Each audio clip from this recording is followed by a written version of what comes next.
আমি যখন ক্লাস 10-এ পড়ি তখন আর কি ওর সাথে আমার ফার্স্টলি দেখা হয়। তো আমার ছোট ভাইয়ের সাথে ও মানে ফুটবল খেলতো, তো প্রায় আমাদের বাসার আশেপাশে আসতো। তো আমাদের বাসায় ফোনও দিত আমার ভাইয়ের জন্য। তো তখন ওকে আমার ততটা ভালো লাগতো না আর কি। তো ওর জন্মদিন ছিল 27শে জানুয়ারি 2013-তে। তো আমি কোচিং থেকে আসতেছি বাসায়, তো মানে ও বাসায় যাচ্ছে, আমিও আসতেছি, তো এই মুহূর্তে ওর সাথে আমার দেখা। তো ওকে দেখে আমার অনেক ভালো লাগে সেদিন, আমার ওর প্রতি ভালো লাগাটা কাজ করে, এত বেশি ভালো লাগে যা বলার বাহিরে। তো আমি বাসায় আসি, তো এখন একটা মেয়ে মানুষ হয়ে তো একটা ছেলেকে কিছু বলাও যায় না। তো আমি বাসা আসার পর ওকে আসলে আমার ছোট ভাই হয়ে মেসেজ করি যে হ্যাপি বার্থডে।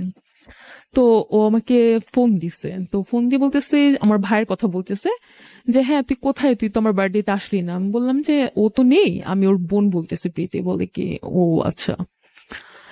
তারপরে ওর সাথে তারপর কথা বলার পর ফোনটা রেখে দিল। তারপরের দিন আবার ফোন দিল যে কেমন আছেন আপনি। আমি জি হ্যাঁ ভালো আছি। তো এরকম কয়েকদিন কথাবার্তা হলো আমাদের। হওয়ার পর তারপর ভ্যালেন্টাইন চলে আসলো।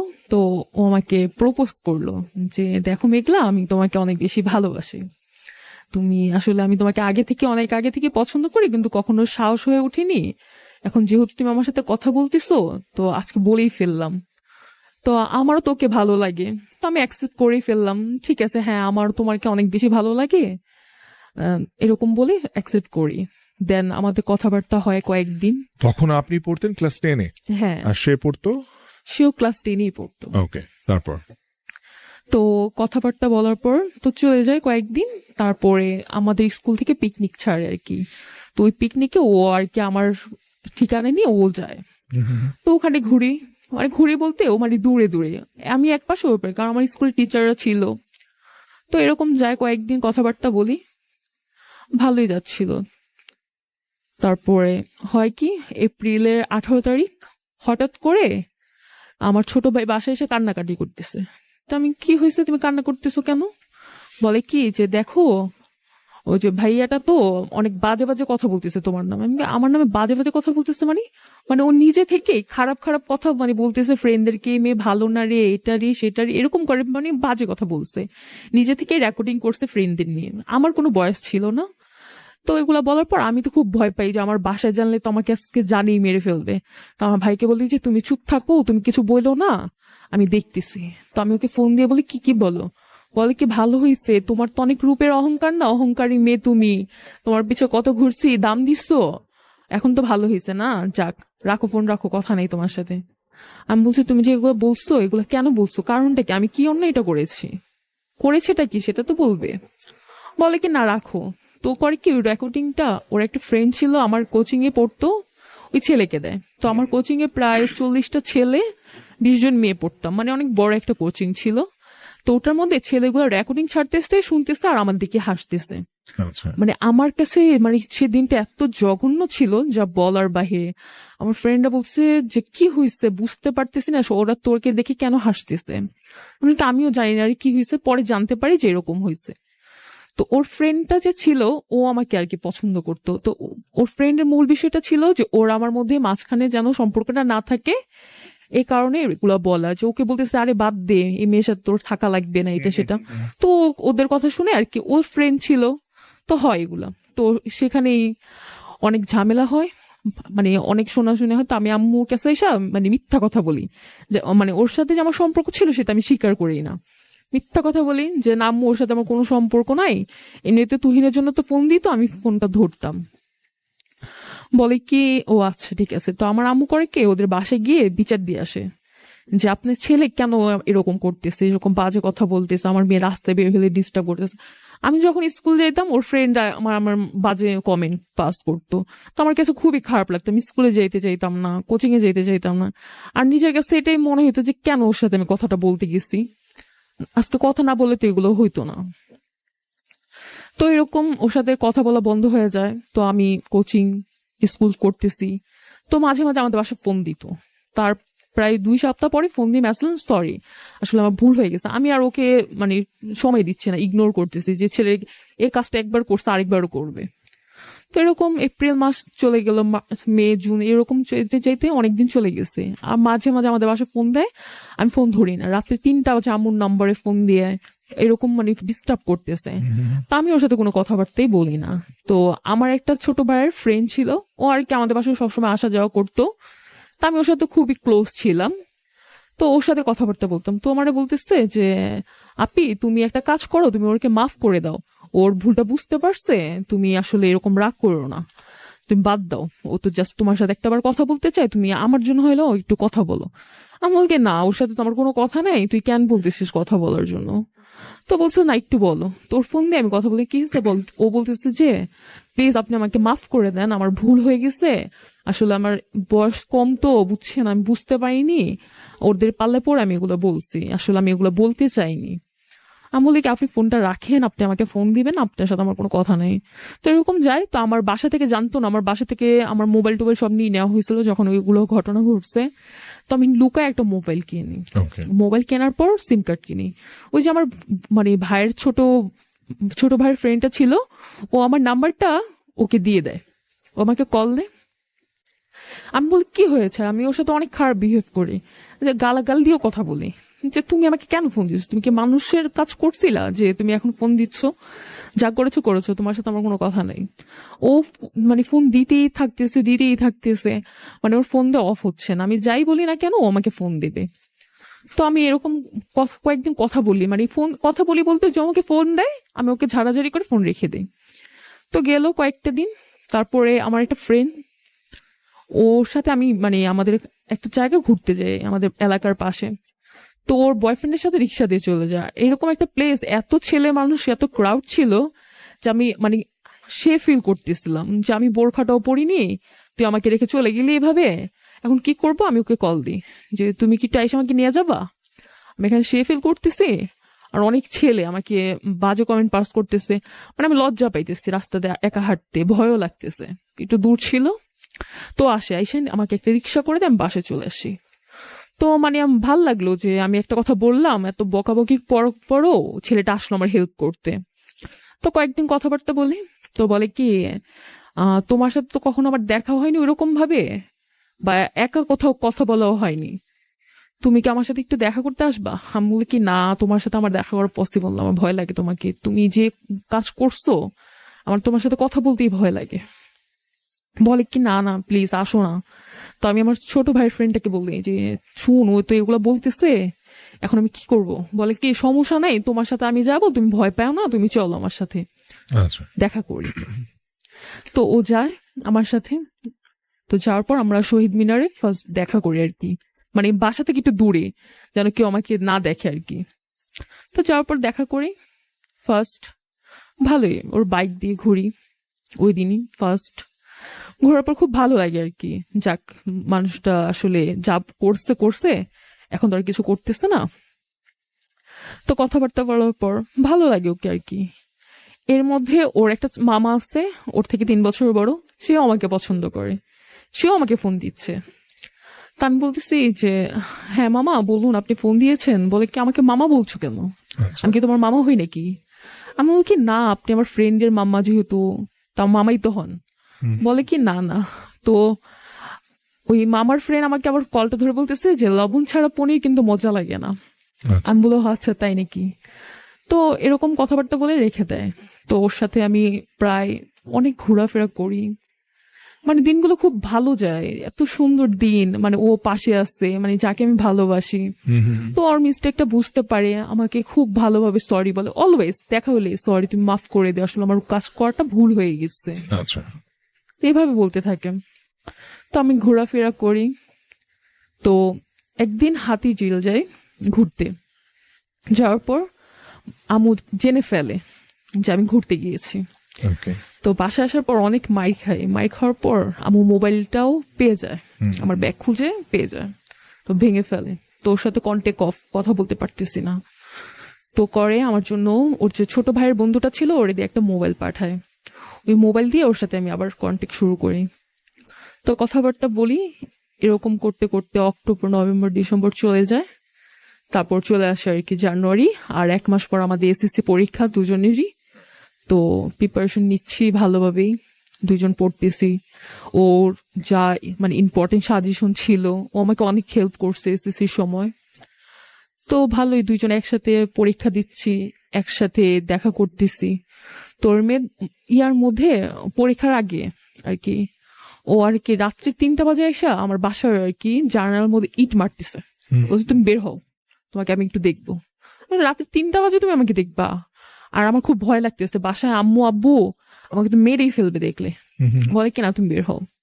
আমি বললাম না, কোনোভাবেই পসিবল না এটা। ও তো ইটা মারতেছে, এখন আমি ভয় পাচ্ছি আম্মু যদি উঠে যায় ওকে তো আর কিছু বলবে না, আমাকে বলবে যে সে সাথে তোমার সম্পর্ক নেই, তুমি মিথ্যা কথা বলছো, তাহলে আমি তো খুব মারধর খাবো। তো ভয় ভয় আমি বের হই। তো বের হওয়ার পর ও আমাকে একটা চকলেট দেয় আর কি, একটা চকলেট দিয়ে চলে যায়। তা আমার না ভালো লাগলো যে ছেলেটা আসলে 3টা বাজে আমার জন্য আসছে কষ্ট করে, চকলেট দিয়ে গেল। হ্যাঁ, ও আমাকে আসলে অনেক বেশি ভালোবাসে। আমার মধ্যে এটাই কাজ করলো। আর আমার মানে ওর প্রতি উইকনেসটা অনেক বেশি ছিল আর কি। মানে সবসময় ও যেটা বলতো আমি শুনতাম, ও যা বলে আমি তাই শুনি। ও যদি বলে কি না তুমি এটা করবা না, এই কাজটা তুমি করবা না, হ্যাঁ ঠিক আছে আমি করবো না। স্মিট লাগে এরকম। তো ওর আম্মির সাথে রিক্সা নিত, আমি আমার নানুর সাথে রিক্সা নিতাম। তো তুমি বাসায় থাকবা। আমি বললাম ওকে ঠিক আছে, তুমি যতদিন না আসো আমি বাসায় থাকবো। এর মধ্যে হয় কি ও পয়লা বৈশাখ চলে আসে, তো আমার মনটা খারাপ যে ও থাকলে হয়তো বের হতাম। আর ফার্স্ট পয়লা বৈশাখ বের হওয়া হলো না, তো মনটা খুবই খারাপ। তো 15 তারিখে আমাকে ফোন দিয়ে বলে কি জানালার পাশে আসো তো। আমি বলি কেন? তুমি তো নাই, আমি জানালার পাশে এসে কি করবো? না আসো না। বের হয়ে দেখে ও চলে আসছে। মানে আমি যে কি পরিমাণ খুশি হয়েছে ওরে দেখা বলার বাহিরে। বলে তুমি চলে আসছো? বলে কি হ্যাঁ, তোমাকে তো থাকতে পারতেছি না, তাই চলে আসছি। যাই হোক গেল। এর মধ্যে ভালোই কথাবার্তা বলছি, ঘুরতেছি। তোর সাথে আমার সবসময় ঝগড়া লাগতো কি নিয়ে, মানে দেখা গেছে আমাকে কেউ পছন্দ করে বা ওকে কি বলছে, ও সবসময় বলতো কি আমার দোষ নাকি, যে আমি নিশ্চয়ই এমন কিছু করছি তাই আমার পছন্দ করে না, আমি মানে কোনো ক্লু দিছি ওনাদের। কিন্তু আমি এরকম কোনো কিছুই করতাম না। তো ওর মামা আমাকে পছন্দ করে ও কর। আমি ওকে বললাম যে দেখো তোমার মামা তো আমাকে অনেক বেশি ফোন দিচ্ছে, আমি এখন কি করব? বলতেছে কি করবো আবার, তুমি যদি কিছু কথাবার্তা না বলতো আমার মামাকে তোমাকে ফোন দেয়। আমি বলি কি আচ্ছা দেখো তোমার সাথে তো আমার সম্পর্ক, তাই না, তোমার মামার সাথে তো না, তুমি ওনাকে বলো। বলে কি আমি বলতে পারবো না। তা আমি করে কি ওই সিমটা চেঞ্জ করে ফেলি। সিম চেঞ্জ করলে উনি আমাকে আর ফোন দিতে পারবে না। তো নিউ সিম নিয়ে ওকে ফোন দিই, বলি কি এটাই এখন থেকে ইউজ করে দিল, ঠিক আছে। তো এরকম যায় 2014। তো আমার বার্থডে আসে। তো বার্থডের দিন আমরা মিরপুর ক্যান্টনমেন্টে ঘুরতে যাই। ঘুরতে যাওয়ার পর আমার ফ্রেন্ড ছিল টিনা, ওর একটা ছেলে ফ্রেন্ড ছিল, ওর নামটা মনে নেই, ও যায়। আমরা একসাথে ঘুরে খাওয়া দাওয়া করি, বাসায় আসি। তো আমার বার্থডের পর থেকে না ওর বিহেভিয়ারটা কেমন যেন চেঞ্জ মনে হচ্ছে আমার কাছে। যে আমার সাথে না ঠিক মতো ফোন দিয়ে কথা বলে না। আমি ফোন দিতেই থাকি, ফোন রিসিভ করে না। ব্যাপারটা কি, আমার ফোন রিসিভ করে না কারণটা কি? আমি যখন আবার অন্য নাম্বার দিয়ে ফোন দিতাম সে পিক করতো। আমার তো ফোন ধরো না কেন, কি হয়েছে? বলে কিছু হয়নি, আমি একটু ব্যস্ত আছি, রাখো। তারপরে ফোন দেওয়া বলে কি আমার আব্বু জেনে গেছে, দেখো আমি তোমার সাথে কথাবার্তা বলতে পারবো না। আমি এটা কোন ধরনের কথা যে তুমি কথাবার্তা বলতে পারবা না? তো তুমি কি মানে কি চাচ্ছ সেটা তো বলবা। ও কিছু বলে না। তারপর আমি কলেজে যাই, কলেজে ভর্তি হই, নিউ ক্লাস যাই। একদিন বাহিরে আসছে, তো এসে বলতেছে যে চল ঘুরতে যাই। আমি বলি কি না, আমি তো এখন যদি সময় মতো বাসায় না যাই তাহলে তো আম্মু আমাকে মারবে, আমি তো বাসায় যেতে হবে, এখন তোমার সাথে ঘুরতে পারবো না। বলে কি এই কারণ জন্যই তোমাকে ভালো লাগে না, কিছু বললেই তুমি এটা পারো না সেটা পারো না। তো আমি বলি কি না, সবার একটা ফ্যামিলি রুলস আছে না, এটা তো আমি ব্যাং করতে পারি না। বলে কি না তোমার যেতে হবে। আমি বললাম আমি যাবো না। তো রাগ করে চলে যায়। তো এরকম আসে, আমি ওকে ফোন দিয়ে ইগনোর করতেছে। তো মানে আমার অনেক রাগ লাগতেছে যে তুমি আমার সাথে আগে যা করেছো সরি বলে ফিরে আসছো নিজে, আবার আমাকে ইগনোর করতেছো। তো সেপ্টেম্বরের 8 তারিখ চলে আসে, আমি ওকে ফোন দিয়ে আমাকে অনেক বাজে কথা বলে, গালাগাল দিয়ে কথা বলে। আমার অনেক বেশি রাগ লাগে যে আমি তোমার সমস্যাটা কি? আচ্ছা ঠিক আছে, তুমি আমাকে যেগুলো দিছো এগুলো এসে নিয়ে যাও, এগুলো আমি রাখবো না। ও আসার পর আমি ওকে দেই, ও করে কি আমাকে একটা গায়ে ধাক্কা মেরে চাপ, তোর মতো মেয়ের সাথে কে কথা বলে, দে এগুলো বলে মানে ফার্স্টলি এরকম বিহেভ করে চলে যায়। তো আমি না পুরো শক, আমার সাথে কি বিহেভটা করলো এটা। তো আমিও করে কি রাগে ওদের বাসায় যাই, বাসায় গিয়ে দেখি যে ওর আম্মি নেই, ওর ছোট বোন আছে। আর আমি যেহেতু চিনতাম, ওদের বাসা আমাদের পাশেই ছিল, তো ওর আম্মি নেই, ওর ছোট বোন ছিল। ওর ছোট বোনকে যা বলি যে দেখো তোমার ভাই আমার সাথে এগুলো কেন করছে, আগে দেখো একটা সম্পর্ক ওরকম ছিল না, ও আবার মাফ চাইলো, আমার কাছে আমার সাথে রিলেশন করলো, আবার এরকম করতেছে কেন, মানে ওর সমস্যাটা কোথায়। তুমি তোমার আম্মিকে আসলে একটু বললো যে আমার সাথে একটু কথা বলতে, এই যে আমার নাম্বারটা দিয়ে গেলাম, আমাকে ফোন দিতে বললো। ওকে। তো ওর আম্মি বাসায় এসে আর আমাকে ফোন দেয় না। তো আমি ওর বোন থেকে ওদের নাম্বারটাও নিয়ে আসি। তো ওর বোন থেকে নিয়ে আসার পর ওর বোনের নাম্বারে আমি ফোন দিই, বলি কি যে আসসালামু আলাইকুম আন্টি, যে আপনি কাইন্ডলি কি আমাদের বাসায় একটু আসতে পারবেন। বলে কি ঠিক আছে আসতেছি। আর ওদের আবার জয়েন্ট ফ্যামিলি ছিল, যার কারণে আমি ওইরকম মানে যে কথাবার্তা বলিনি, ওদের রুমে গিয়েই বলছি, আমি কাউকে মানে বুঝতে দিইনি যে আমি কে বা কি কিসের জন্য গেছি। তো যাওয়ার পর ওর আম্মি আসে আমাদের বাসায়। তো ওর আম্মিকে আমি বলি আন্টি দেখেন, আম্মুকে বলে দিই যে আমি অনেক লাভ করতাম, আমি তো অনেক কষ্ট পেতেছি, আমার সাথে কথা বলতেছে না, আমার থেকে দূরে চলে যাচ্ছে, আমি এটা চাইনি যে আমার থেকে দূরে চলে যাক। যার কারণে ওর আম্মিকে যে বলছি, মানে আমি চাইছি যেন আমার কাছে থাকে। তো এই কারণে আমি বলছি আমার আম্মু তো আমাকে মারছে, আমি থাক মার খাইছি সেটা সমস্যা না, ও আমার পাশে থাকবে সেটাই আমার বড় চাওয়া।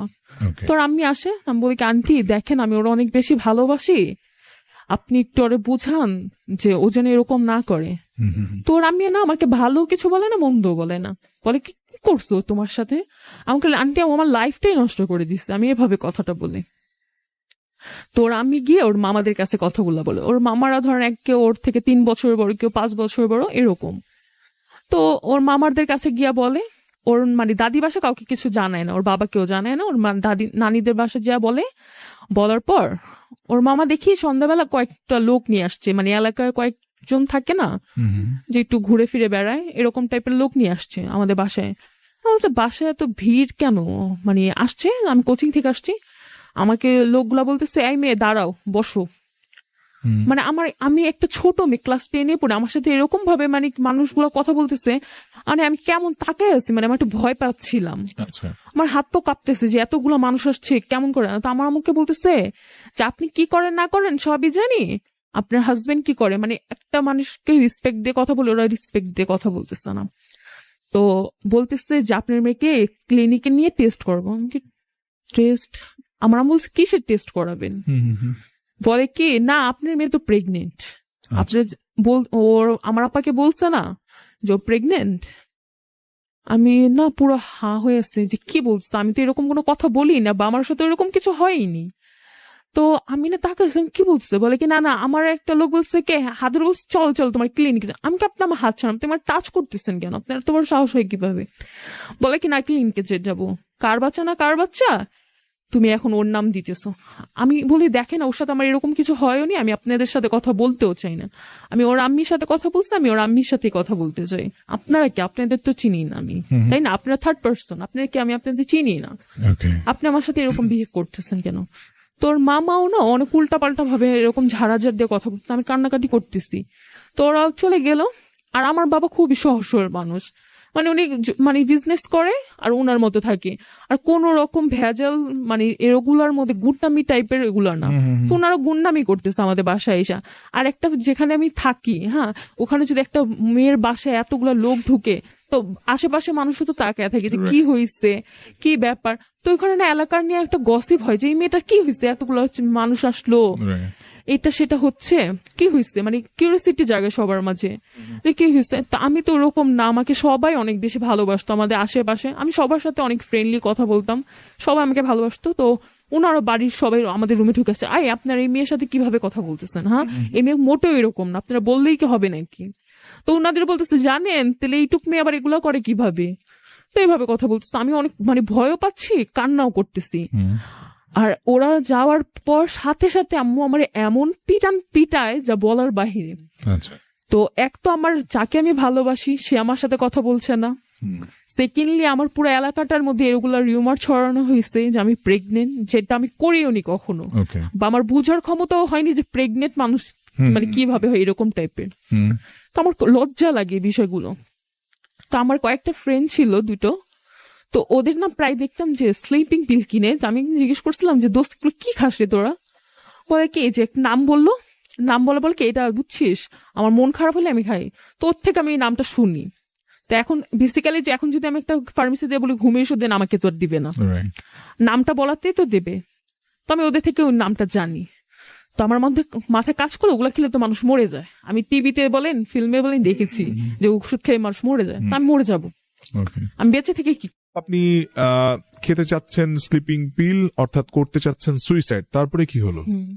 তো আমি তো আসলে ওই সময়টার মধ্যে এতটাই অসহায় ছিলাম যে এক আম্মু আব্বু দুজনই আমাকে অনেক বেশি মারলো, তার মধ্যে আমার ভালোবাসার মানুষটা নেই, আর এত অপমান, এগুলো আমি মানে মেনে নিতে পারতেছিলাম না।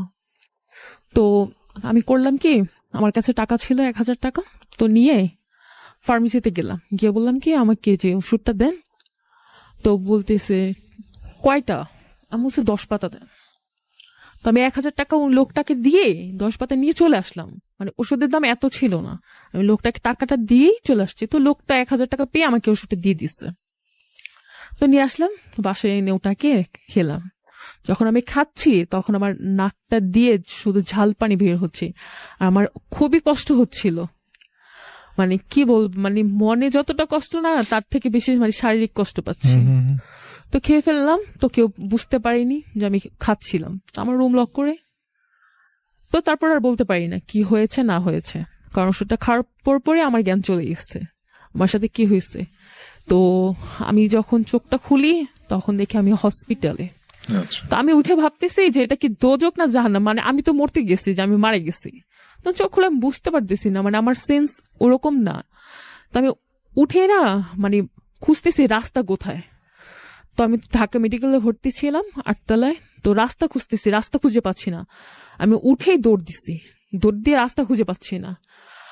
আর আমার মনে যে ও মানুষগুলো আসছে না আমাদের বাসায়, জি। একটা ভয় জাগছে যে একটা পুরুষ মানুষ আমার গায়ে হাত দিয়েছে, একটা ভয় না। তো আমার সামনে কোনো পুরুষ ছেলে আসলে আমি চিৎকার দিতাম, মানে ভয় পাইতাম, আমি অনেক বেশি ভয় পাইতাম। তো আমি যখন মানে কোনো ধরেন মানে একটা ছেলেকে দেখছি, আমার চোখে লাগতো যে আমি যাকে ভালোবাসি ওকেই দেখতাম, মানে Okay. ফিল্মে যেরকম হয় না মানুষকে দেখে, আমি ওই রকমই দেখতাম। আচ্ছা। তো আমি হসপিটালে ভর্তি, আমার ওরকম জ্ঞান নেই। 5 দিন পর জ্ঞান আসছে আমার। তো ডাক্তার বলে দিছিল নাকি আমার আম্মুদের যে আল্লাহ করেন আমরা আর বাঁচাইতে পারবো না, মানে চান্স আছে 10% মেয়েটা বাঁচবে আর 90%ই নাই, কারণ অনেক সময় লেট করে ফেলছে। আমরা বুঝতে পারিনি যে আমি এরকম স্লিপিং পিল নিছি, আর বা কতটা নিছি কি নিছে সেটা তো জানে না। তো ডাক্তারও চিকিৎসা করতে একটু প্রবলেম হয়েছে, টেস্ট করছে জানছে, তারপরে চিকিৎসাটা দিতে পারছে। তো 5 দিন পর আমার জ্ঞান আসে। তো যখন একটু একটু জ্ঞান আসে তখন আমি আম্মুকে জিজ্ঞেস করি আম্মু ওকে আসছিল। তা আমার আম্মু কান্না করে বলতেছে মা তুমি এখনো বলতেছো আসছিল, ও আসেনি। আমি বলছি ওকে একটু আসতে বলো না দেখবো। বলে কি হ্যাঁ হ্যাঁ আসবে। এখন ডাক্তারকে বলতেছি যে ভাই একটু বলেন না ওকে আসতে। তো ডাক্তার আমার সাথে ফ্রেন্ডলি বিহেভ করতেছে, হ্যাঁ আপু আসবে তুমি টেনশন করো না। তো আমার চোখে লাগলো কি যে বোম মারে না গ্যানেট, ওরকম গ্যানেট মারতেছে। আমি চিৎকার দিয়ে দৌড় দিছি, আমার ক্যালনা ছুটে আমার রগের উপরে একটা রগ উঠে গেছে আর রক্ত দিয়ে ভাসতেছে। তো এরকম একটা অবস্থা, মানে আমার শরীরটা এত অসুস্থ, মানে আমি একটু পর সেন্সলেস হয়ে যাচ্ছি। তো যখন শুনলাম ও আসেনি, যে আমি এরকম একটা অবস্থা আমি মরেও যেতে পারতাম, তবুও আমার সাথে দেখা করতে আসেনি, তখন আমি না দৌড় দিছি যে 8 তলা থেকে লাভ দিব। তো ওয়ার্ড বয় থাকে, ও আমাকে ধরে ফেলছে। আচ্ছা। তো আমি ওয়ার্ড বয়ে ধরে ইচ্ছা মতো কামড় দিতেছি, মারতেছে, এই তুই ছাড় আমি মরে যাবো, তুই ধরছিস কেন। তো বলছে আপু এরকম লাগেছেন কেন, আপনি বসেন বসেন। তো ডাক্তাররা খুব কষ্টে ইঞ্জেকশন দেওয়ার পর আমি আবার ঘুমিয়ে পড়ি। তো প্রায় 15 দিন ছিলাম হসপিটালে। তো এর আগ দিয়েও ওর মামা আসে আমাদের হসপিটালে দেখা করতে, মানে ওর বড় মামা আয়সা বলে কাম্মু তুমি টেনশন করো না, তুমি এই কাজ কেন করছো, মানে একটা মানে সহানুভূতি যেটা জাগায় ওটা জাগাইছে। তো আমি না ভাবলাম যে থাক, উনারা মনে হয় আমি এই কাজটা করছি এই কারণে হয়তো বা গিলটি ফিল করতেছে, উনারা মনে হয় আমাকে নেবে। আমার মনে একটাই আসে যে হ্যাঁ আমি এগুলো করছি তো ওর পাওয়ার জন্য, যে ওকে ভালোবাসি ওকে পাওয়ার জন্য, আর আমির কাছে বিচার দিছে, আর এগুলো আমার সাথে ঘটছে। যাই হোক এখন মনে হয় ওর সাথে আমার বিয়েটা দিবে, আমার স্বপ্ন এটা। তো আমি তো খুশি যে ওর মামা আসছে, আমাকে বলছে যে নিয়ে যাবে রিং পরাবে, আমি অনেক খুশি। তো বাসা আসার পর আমার আব্বু বলতেছে আবার এই কিসের কি, হ্যাঁ পড়াশোনা করো না, এটা করো না সেটা করো না, এগুলো স্বপ্ন বাদ দাও, যা হয়েছে ভুলে যাও। তো আমি আম্মুকে ধরে কান্না করতেছি, আর আমার আম্মু তো আমার মা, আমি যা ভুল করছি মারছে যাই করছে উনার তো মায়া লাগতেছে আমার জন্য। তো আমি প্রচুর কান্নাকাটি করতেছি, তো ওষুধ খাচ্ছি, তো ও আসে না, ওর আম্মি আসছে, ওর খালা, ওর মামি আমাদের বাসায়। আসার পর বলতেছে যে তুমি কি 5 বছর ওয়েট করতে পারবো ওর জন্য? আমি বলছি হ্যাঁ আন্টি আমি পারবো করতে। বলে ঠিক আছে তাহলে তুমি ভালোভাবে থাকো, তুমিও পড়াশোনা করো, ও পড়াশোনা করুক, বড় হও, তুমি তো এখন অনেক ছোট। তো আমি বুঝলাম, ওনারা যা বুঝেছে আমি বুঝে গেছি।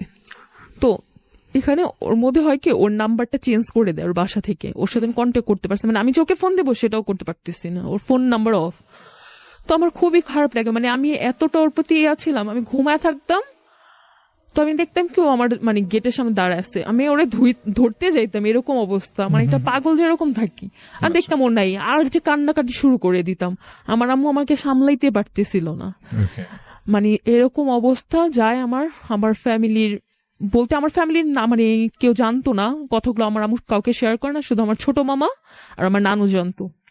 তো আমার মাম্মা নানু আইসা অনেক বুঝায় যে বাবা তুমি এরকম করো না, দেখো তুমি ওকে ভালোবাসি, 2 দিনের একটা ছেলের জন্য তুমি এগুলো কেন করবা? আমরা তোমাকে কত আদর করে ভালোবেসে বড় করছি, তুমি কি কখনো বলতে পারবা তুমি যেটা চাইছো সেটা দেইনি? আর আমার ছোটবেলা থেকে আমার বাবা, আমার নানু আর আমার আব্বু, মানে ওনারা 2জন, আমার মানে 3জন, মামা, আব্বু, নানু, আমার সবকিছু মানে ইচ্ছা পূরণ করছে, আমি যা চাইছি।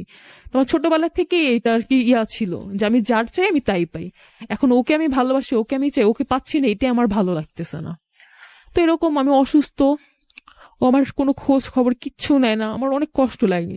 আমি ওকে ফেসবুকে মেসেজ করি অনেকগুলা, যে তোমার আম্মি তো আমাদের বাসায় আসছিল, আমাকে ওগুলো বলে গেছে, তুমি কি বলো? আমাকে কোনো রিপ্লাই দেয় না, রিপ্লাই দেয় না। তো আমি কি করব, আমার মন তো অনেক খারাপ। তো হঠাৎ করে একদিন আমাকে ফোন দেয়, ফোন দেওয়ার পর বলে কেমন আছো? আমি বলে কি বেঁচে আসছি।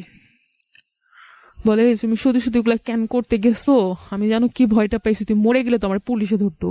আমি বলে কি, ও আমি মরে গেলে তোমাকে পুলিশে ধরতো সেটা তোমার ভয় আছে, আর আমি মরে গেলে তুমি কষ্ট পাইতা না? তো বলে কি না এরকম করে কেন কথা বলতেছো?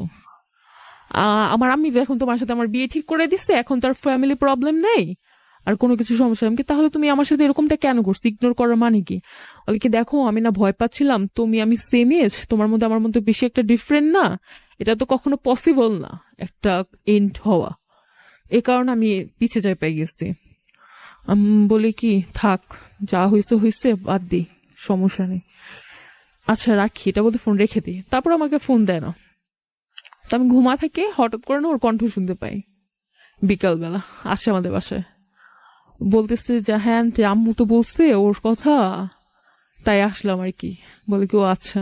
ওর আম্মু প্রতিনিয়ত আমাদের বাসায় আসে, ওর নানি খালা আমাদের বাসায় আসে, ও আসে, তো এরকম কথাবার্তা বলে। তো ওর সাথে আমার ফেসবুক নিয়ে ঝগড়া লাগে। আমি বলি তুমি সারাদিন ফেসবুক অনলাইনে থাকো, আমি ফোন দিলে ফোন ধরো না, মেসেজ করলেও রিপ্লাই দাও না, সমস্যা কি তোমার? বলে কি না সারাক্ষণ কি তোমার নিয়ে থাকতে হবে নাকি, এটা কোন ধরনের কথা? তুমি তোমার জায়গায় থাকো, আমার কি সারাদিন তোমার সাথে কথা বলতে হবে নাকি? তো আমার না মানে কিছুটা দিন যাওয়ার পর আবার সে একই রকমের অ্যাভয়েড শুরু হয়ে যায়। তো কথা ওর সাথে আমি বলি, এরকম ঝগড়া লাগতেই থাকে প্রতিদিন। তা এই না মানে অনেক বিরক্ত হয়ে যায়। তো আমি করি কি, ওর সিম কার্ডটা আমার কাছে ওর মোবাইল থেকে নিয়ে ওর ফেসবুকটা আমি হ্যাক করার পর দেখি কি মেয়েদের সাথে চ্যাটিং, যে হ্যাঁ বাবু তুমি কেমন আছো, আমার সাথে দেখা করো, এরকম টাইপের। আমার এত কষ্ট লাগে, আমি কি আল্লাহ এই ছেলে আমার সাথে আবার কথা বলতেছে, ওর মামার সাথে বিয়ে ঠিক করছে, আবার এরকম মেয়েদের সাথে কথা বলতেছে। আমি যখন অসুস্থ ছিলাম ওই আরেক মেয়ের সাথে দেখা করতে গেছে। মানে আমি তোর ফেসবুক আইডিতে ওর সবকিছু জেনে ফেললাম, যে ও কি করছে না করছে, কথাবার্তা আমি সব দেখলাম। তোরে ফোন দিয়ে বলছি যে তুই থাক তোর মতো। আমি সেই একই ভুল আবারও করলাম ডিসেম্বর 1 তারিখে। আবার সুইসাইড করার চেষ্টা হ্যাঁ, করেছেন? সে একই ভুল আমি আবার করলাম। তখন ও আমার সাথে হসপিটালেই গেছে। তো আমি খাওয়ার সাথে সাথে আমার আম্মু দেখে ফেলে, তো ও চলে আসে ফোন দেওয়ার পর, ওর আম্মিও আসে। তো দেখে ফেলছে, তো আমাকে হসপিটালে নেয়। তো আমাকে হসপিটালে নেয় বলতে আমি মানে যাইতেছিলাম না, আমি অনেক কান্নাকারি করতেছি যে না আমি যাবো না, আমি মরে যাবো তো যাবো। আমাকে আমার আব্বু টানতেছে, আমার একটা কাকা ছিল উনি টানতেছে, আমি যাব না। তো তারপর আমার সেন্সলেস হয়ে যায়, তারপর নাকি আমাকে নিয়ে যাওয়া হয় হসপিটালে। আর এরকম যে করতেছে, আমাকে যখন হসপিটালে না আশেপাশে সব মানুষগুলো দেখে, কারণ একটা মেয়েকে নিতে হলে তো কোলে করে নিয়ে যেতে হবে, মেয়েটা কি হয়েছে, এখানে কোশ্চেন জাগে, আশেপাশে মানুষগুলোও দেখে। তো দেখার পর যাই, হসপিটালে যাই। তো আমার একটু একটু জ্ঞান আছে, আমি বলতে পারবো। তো যেখানে ওয়াশ করে আমাকে করলো কি, মানে ফার্স্টলি যখন ওয়াশ করছে তখন তো আমি একবারই সেন্স ছিল না, আমি বুঝতে পারিনি আমার সাথে কি হয়েছে না হয়েছে। তখন আবার সেন্স ছিল, তো আমাকে হাত বাঁধে, পা বাঁধে। তো আমি না ভয় পাইতেছি লোকটাকে দেখে, মানে আমার গায়ে অন্যও নেই, এরকম একটা অবস্থা। আমি কি, আল্লাহ আমার অন্য কোথায়, আমার হাত পাও বাঁধে টেবিলের সাথে। তারপরে এত মোটা একটা পাইপ আমার গলার ভিতর ঢুকে দেয়, মানে কি বলবো, মানে আমার ওই কষ্টটা এখনো মনে পড়লে মানে আমার দম আটকে আসে। তারপর ওর হাতটা আমার হাতে থেকে আমি বলি তুমি আমার পাশে থাকো। মানে ওয়াশটা যে করছে, মানে আমার জানটা মনে হয় ওই অবস্থায় বের করে দেওয়া হয়েছে। মানে আমার অনেক কষ্ট লাগে, মানে আমার নিঃশ্বাস, মানে গলা দিয়ে পানি ঢুকাইতেছে, কি যে পরিমাণ কষ্ট। মানে আল্লাহ আমার দুশ্মনের সাথে এরকম না করে। তো যাওয়ার পর আমার হাতটা ধরেই রাখে, আমার ওয়াশটা শেষ হয়, উঠি। তারপর আমাকে ডাক্তারের কাছে নিয়ে যাওয়া হয়, ডাক্তার মেডিসিন দেয়, তারপর অ্যাডমিট রাখি। তো আশেপাশের লোকগুলা মানে অনেক মায়া নিয়ে আসতেছে আমার কাছে, যাতে কিউট একটা মেয়ে, কি হয়েছে বাবু তোমার। এখন আমার লজ্জা লাগতেছে, আমি তো এরকম একটা কাজ করছি মানে বলার বাইরে। ডাক্তাররা এসে বলছে আল্লাহ, ছোট একটা মেয়ে অসুস্থ, কি হয়েছে বাবু। যখন আমার রিপোর্টটা দেখে, বাবা তুমি এই কাজটা কেন করছো, এর মধ্যে পুলিশ আসে, পুলিশ কেস হয়তো, পুলিশ আসে, কারণ সুসাইড অ্যাটেম্প তো পুলিশ কেস। তাই সে বলতেছে জাপুনি তুমি কি কেন করছো, তুমি একটু বলো তো আমাকে, তোমাকে কেউ মারছে, মানে ওনাদের কোশ্চেন করতেছে, আব্বু আম্মু মারছে, তুমি বলো আব্বু আম্মুর পানিশমেন্ট হবে, সমস্যা নেই তুমি বলো। বলে কি না কিছু হয়নি, এমনিতে আমি রাগ করে করছি, ওর সামনে আমি ওর কথা কিচ্ছু বলিনি।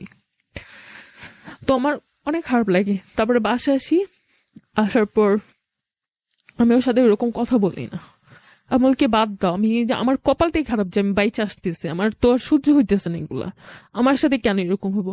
আর আমার এতটা আবেগ ছিল ওকে ছাড়া আমি মানে দিন দুনিয়ার কিছুই বুঝতাম না, মানে ও থাকলেই চলে। তো আসে দেখতে প্রতিদিন এরকম, এক সপ্তাহ না যেতে আবারও ঝগড়া লাগে ফেসবুক নিয়ে, যে তুমি ফেসবুক ফেসবুক করে আমাদের ঝগড়াটা অনেক বেশি হয়। তারপরে আবারও সে ঝগড়াঝাটি হইতেই থাকে। আর আমি যখন স্লিপিং পিলটা নিই তখন আমার মাইন্ডে একই ছিল যে একবার নেওয়ার পর যে মরে গেলেই ভালো হবে, আর আমার মাথার মধ্যে ওগুলাই কাজ করতো।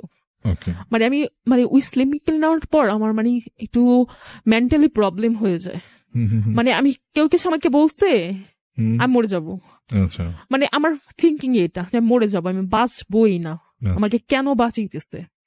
তো এর মধ্যে আমি করি কি, বাসা থেকে বারবার বের হয়ে যায়, আমি তো আমি বাসায় থাকবো না, আমি যেখানে ইচ্ছা ওখানে চলে যাবো। আর ও আমার পিছে পিছে দৌড়ায়, তুমি কোথায় গেছো প্লিজ একটু বলো। ও সারাদিন আমার পিছে আমার খুঁজতে থাকে রাস্তায়, আর আমি চলে যাই, ও পিছে পিছে ঘুরে আমি ঘুরি, মানে আমার এরকম একটা অবস্থা হয়েছে। তো এরকম অনেক আমার পিছে পিছে ঘুরতে থাকে যে আমি কোথায় চলে গেছি, আমার আব্বু আম্মু খুঁজে। তো একদিন বাসা থেকে বের হয়ে যায়, আমাকে কেউ খুঁজে পায় না, আমি হাঁটতেছি তো হাঁটতেছি, তো আমি গাবতলির ওই সাইডটা দিয়ে চলে গেছি। তো আমার আব্বুরা কিভাবে জানো খুঁজতে খুঁজতে আমাকে পেয়ে গেছে, এখন আমাকে আমার আব্বু হাত ধরে রাখছে যে আমাকে যেতে দেবে না। এর মধ্যে রাস্তায় পুলিশ আসে, বলে কি কি হয়েছে রাস্তায় এত ভিড়, মানে আমাকে আমার আব্বু টানাটানি করতেছে না, ভাবতেছে কি কোনো মেয়ে নিয়ে যাচ্ছে নাকি রাস্তায়।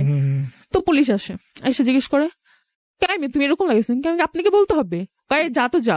আমি আপনি কিসের পুলিশ হয়েছেন, হ্যাঁ আপনার বিহেভিয়ার এরকম কেন। আমি ওনার সাথে অনেক রাগ দেখাইতেছি। তারপর আমার বাব্বু অনেক জোর জবরদস্তি আমার বাসায় নিয়ে আসে, তারপর ও আইসা বাসায় আমার পা ধরে ইচ্ছা মতো কান্না করে, প্লিজ তুমি এরকম কইরো না, আমার আর সহ্য হইতেছে না। আমি বলে কেন সহ্য হবে না কেন, তুমি আমার সাথে যেগুলো করছো ওগুলো কি আমার সহ্য হয়েছে। তো আমি করি কি, একটু যদি সুযোগ পাই গিয়ে রুমে গেট আটকায় ফাঁসি দিতে যাই। তো আমার বাসার প্রতিটা গেট ভাঙা ছিল, মানে আমার জন্য লক সব ভেঙে দিছে যেন আমি লক না করতে পারি। তো আরেকবার করি ফাঁসি দিতে যাই, তো আমাদের ওখানে একটা বেম প্লেটের মতো ছোট একটা জায়গা ছিল, ওটা দিয়ে আর কি দেখা যায়। তো আমি গেটটা লক করে দিয়ে আবার করে কি আমাদের ঘরে একটা মেশিন ছিল, ওটাও দিয়ে দিই যে ভাঙলেও যেন না ভাঙতে পারি, মেশিন দিয়ে দিই। তো ফাঁকা দিয়ে দেখা যাচ্ছিল, তখন মানে ও ছিল আমাদের রুমে, আম্মু ফোন দিছে যে দেখো এরকম ফাঁসি দিতে, আমি কি করবো, আমি বাসায় করবো, বাবা কাজে চলে গেছে, এখন আমি কি করবো, মেয়েটা তো আমার শান্তি দিতেছে না। তো করে কি ওর একটা ছোট ভাইকে নিয়ে আসে, ওরে বেম প্লেট দিয়ে ঢুকাই, তুই ঢুক। তো এখন ওকে দেখে আমি হাসতেছি, মানে আমার অনেক হাসি পেয়েছে, বেম প্লেট দিয়েছে এটা ঢুকতেছে। আমি কই তুমি নামো না, তুমি এখানে ঢুকছো কেন? বলে কি আপু আপনি তো মরবেন না, আমি মরে যাবো, এই বেম প্লেট দিয়ে যদি আমাকে ফেলে আগে তো আমার মাথাটা ফাটবে, তারপর আপনি মরবেন। তো আমি বলি কি আচ্ছা তুমি বের হও। তো ওই ছেলে আমার নেমে যায়, তো আমি করি কি দিয়ে দেই ফাঁসি। তো প্রায় মানে কয়েক সেকেন্ড গেছে, এর মধ্যে ও করছে কি ধাক্কা দিয়ে গেটটা ভেঙে ফেলছে, ভেঙে আমার পাটা উঠায় নিছে, উঠায় নিয়া ওটা কেটে ফেলছে। আচ্ছা তারপরে করে কি আমার বেঁধে রাখে বাসায়, মানে কারণ একটু পর পর আমি এটা করতেছি ওটা করতেছি, বেঁধে রাখে। তো আমি 2-1 দিন এভাবে বাইধা রাখে, ওয়াশরুমে গেল আম্মুর সাথে যায়, লক করতে দেয় না, এরকম। মানে আমি ব্লেড পাইতেছি, আমি ব্লেড দিয়ে হাত কাটবো, মানে আমি বাঁচবই না, আমাকে কেউ বাঁচাইতে পারবে না। তো এরকম আমি ওর সাথে কথা বলি, মানে ওর প্রতি আমার একটা মানে রাগ চলে আসছে। তো এরকম ওর সাথে ঝগড়াঝাটি লাগে। তো লাস্ট মোমেন্টও আমার সাথে অনেক খারাপ বিহেভ করে, যা তুই মরলে মরগা, তোর পেয়েছে কি সারাদিন দৌড়াবো নাকি, আচ্ছা তুই একটা ঢং পায়ে বসছিস। তো এগুলো বললাম আমার আরো অনেক কষ্ট লাগে, আমি আবার কান্নাকাটি করি। তা আম্মু করে কি নামাজে দাঁড়ায়। আচ্ছা আমাকে একটু বলেন তো, মানে ও যখন আপনার সাথে এসে নিজে থেকে কথা বলতো তখনও আপনি কেন সুইসাইড করার চেষ্টা করতেন? না তখন তো হয়েছে গিয়ে ও যে ফেসবুকে মেয়েদের সাথে কথা বলতেছে, এই এগুলো রাগ তো আমি থেকে? দেখে ফেলছি হ্যাঁ। যে আমার পাশে কিন্তু আছে, হুম। কিন্তু আমাকে বুঝতেছে ও আমাকে ভালোবাসে, আমার পাশে আছে, কিন্তু অন্য জায়গা দিয়ে ফেসবুকে আরেক মেয়ের সাথে কথা মানে বলতেছে।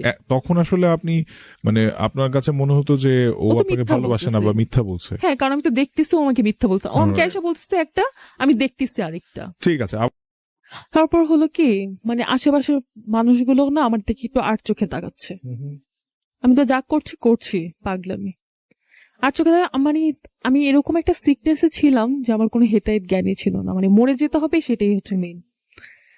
তা আমি করি কি রাগে আমাদের ঘরের আলমারিটা ভেঙে ফেলি, ওকে ভেঙে ফেলি। তো দেখেছে নিজের গায়ে নিজে কামড় দিতেছি, খামচি দিতেছি, মানে আমি আমাকে ধরে কে রাখছে কেন, বেঁধা রাখছে কেন। এর মধ্যে আমার ছোট মামা চলে আসে, যে আমার বাবার মতোই আমাকে ছোট থেকে ওনার কাছেই আমি মানুষ হয়েছি, অনেক আদর করে।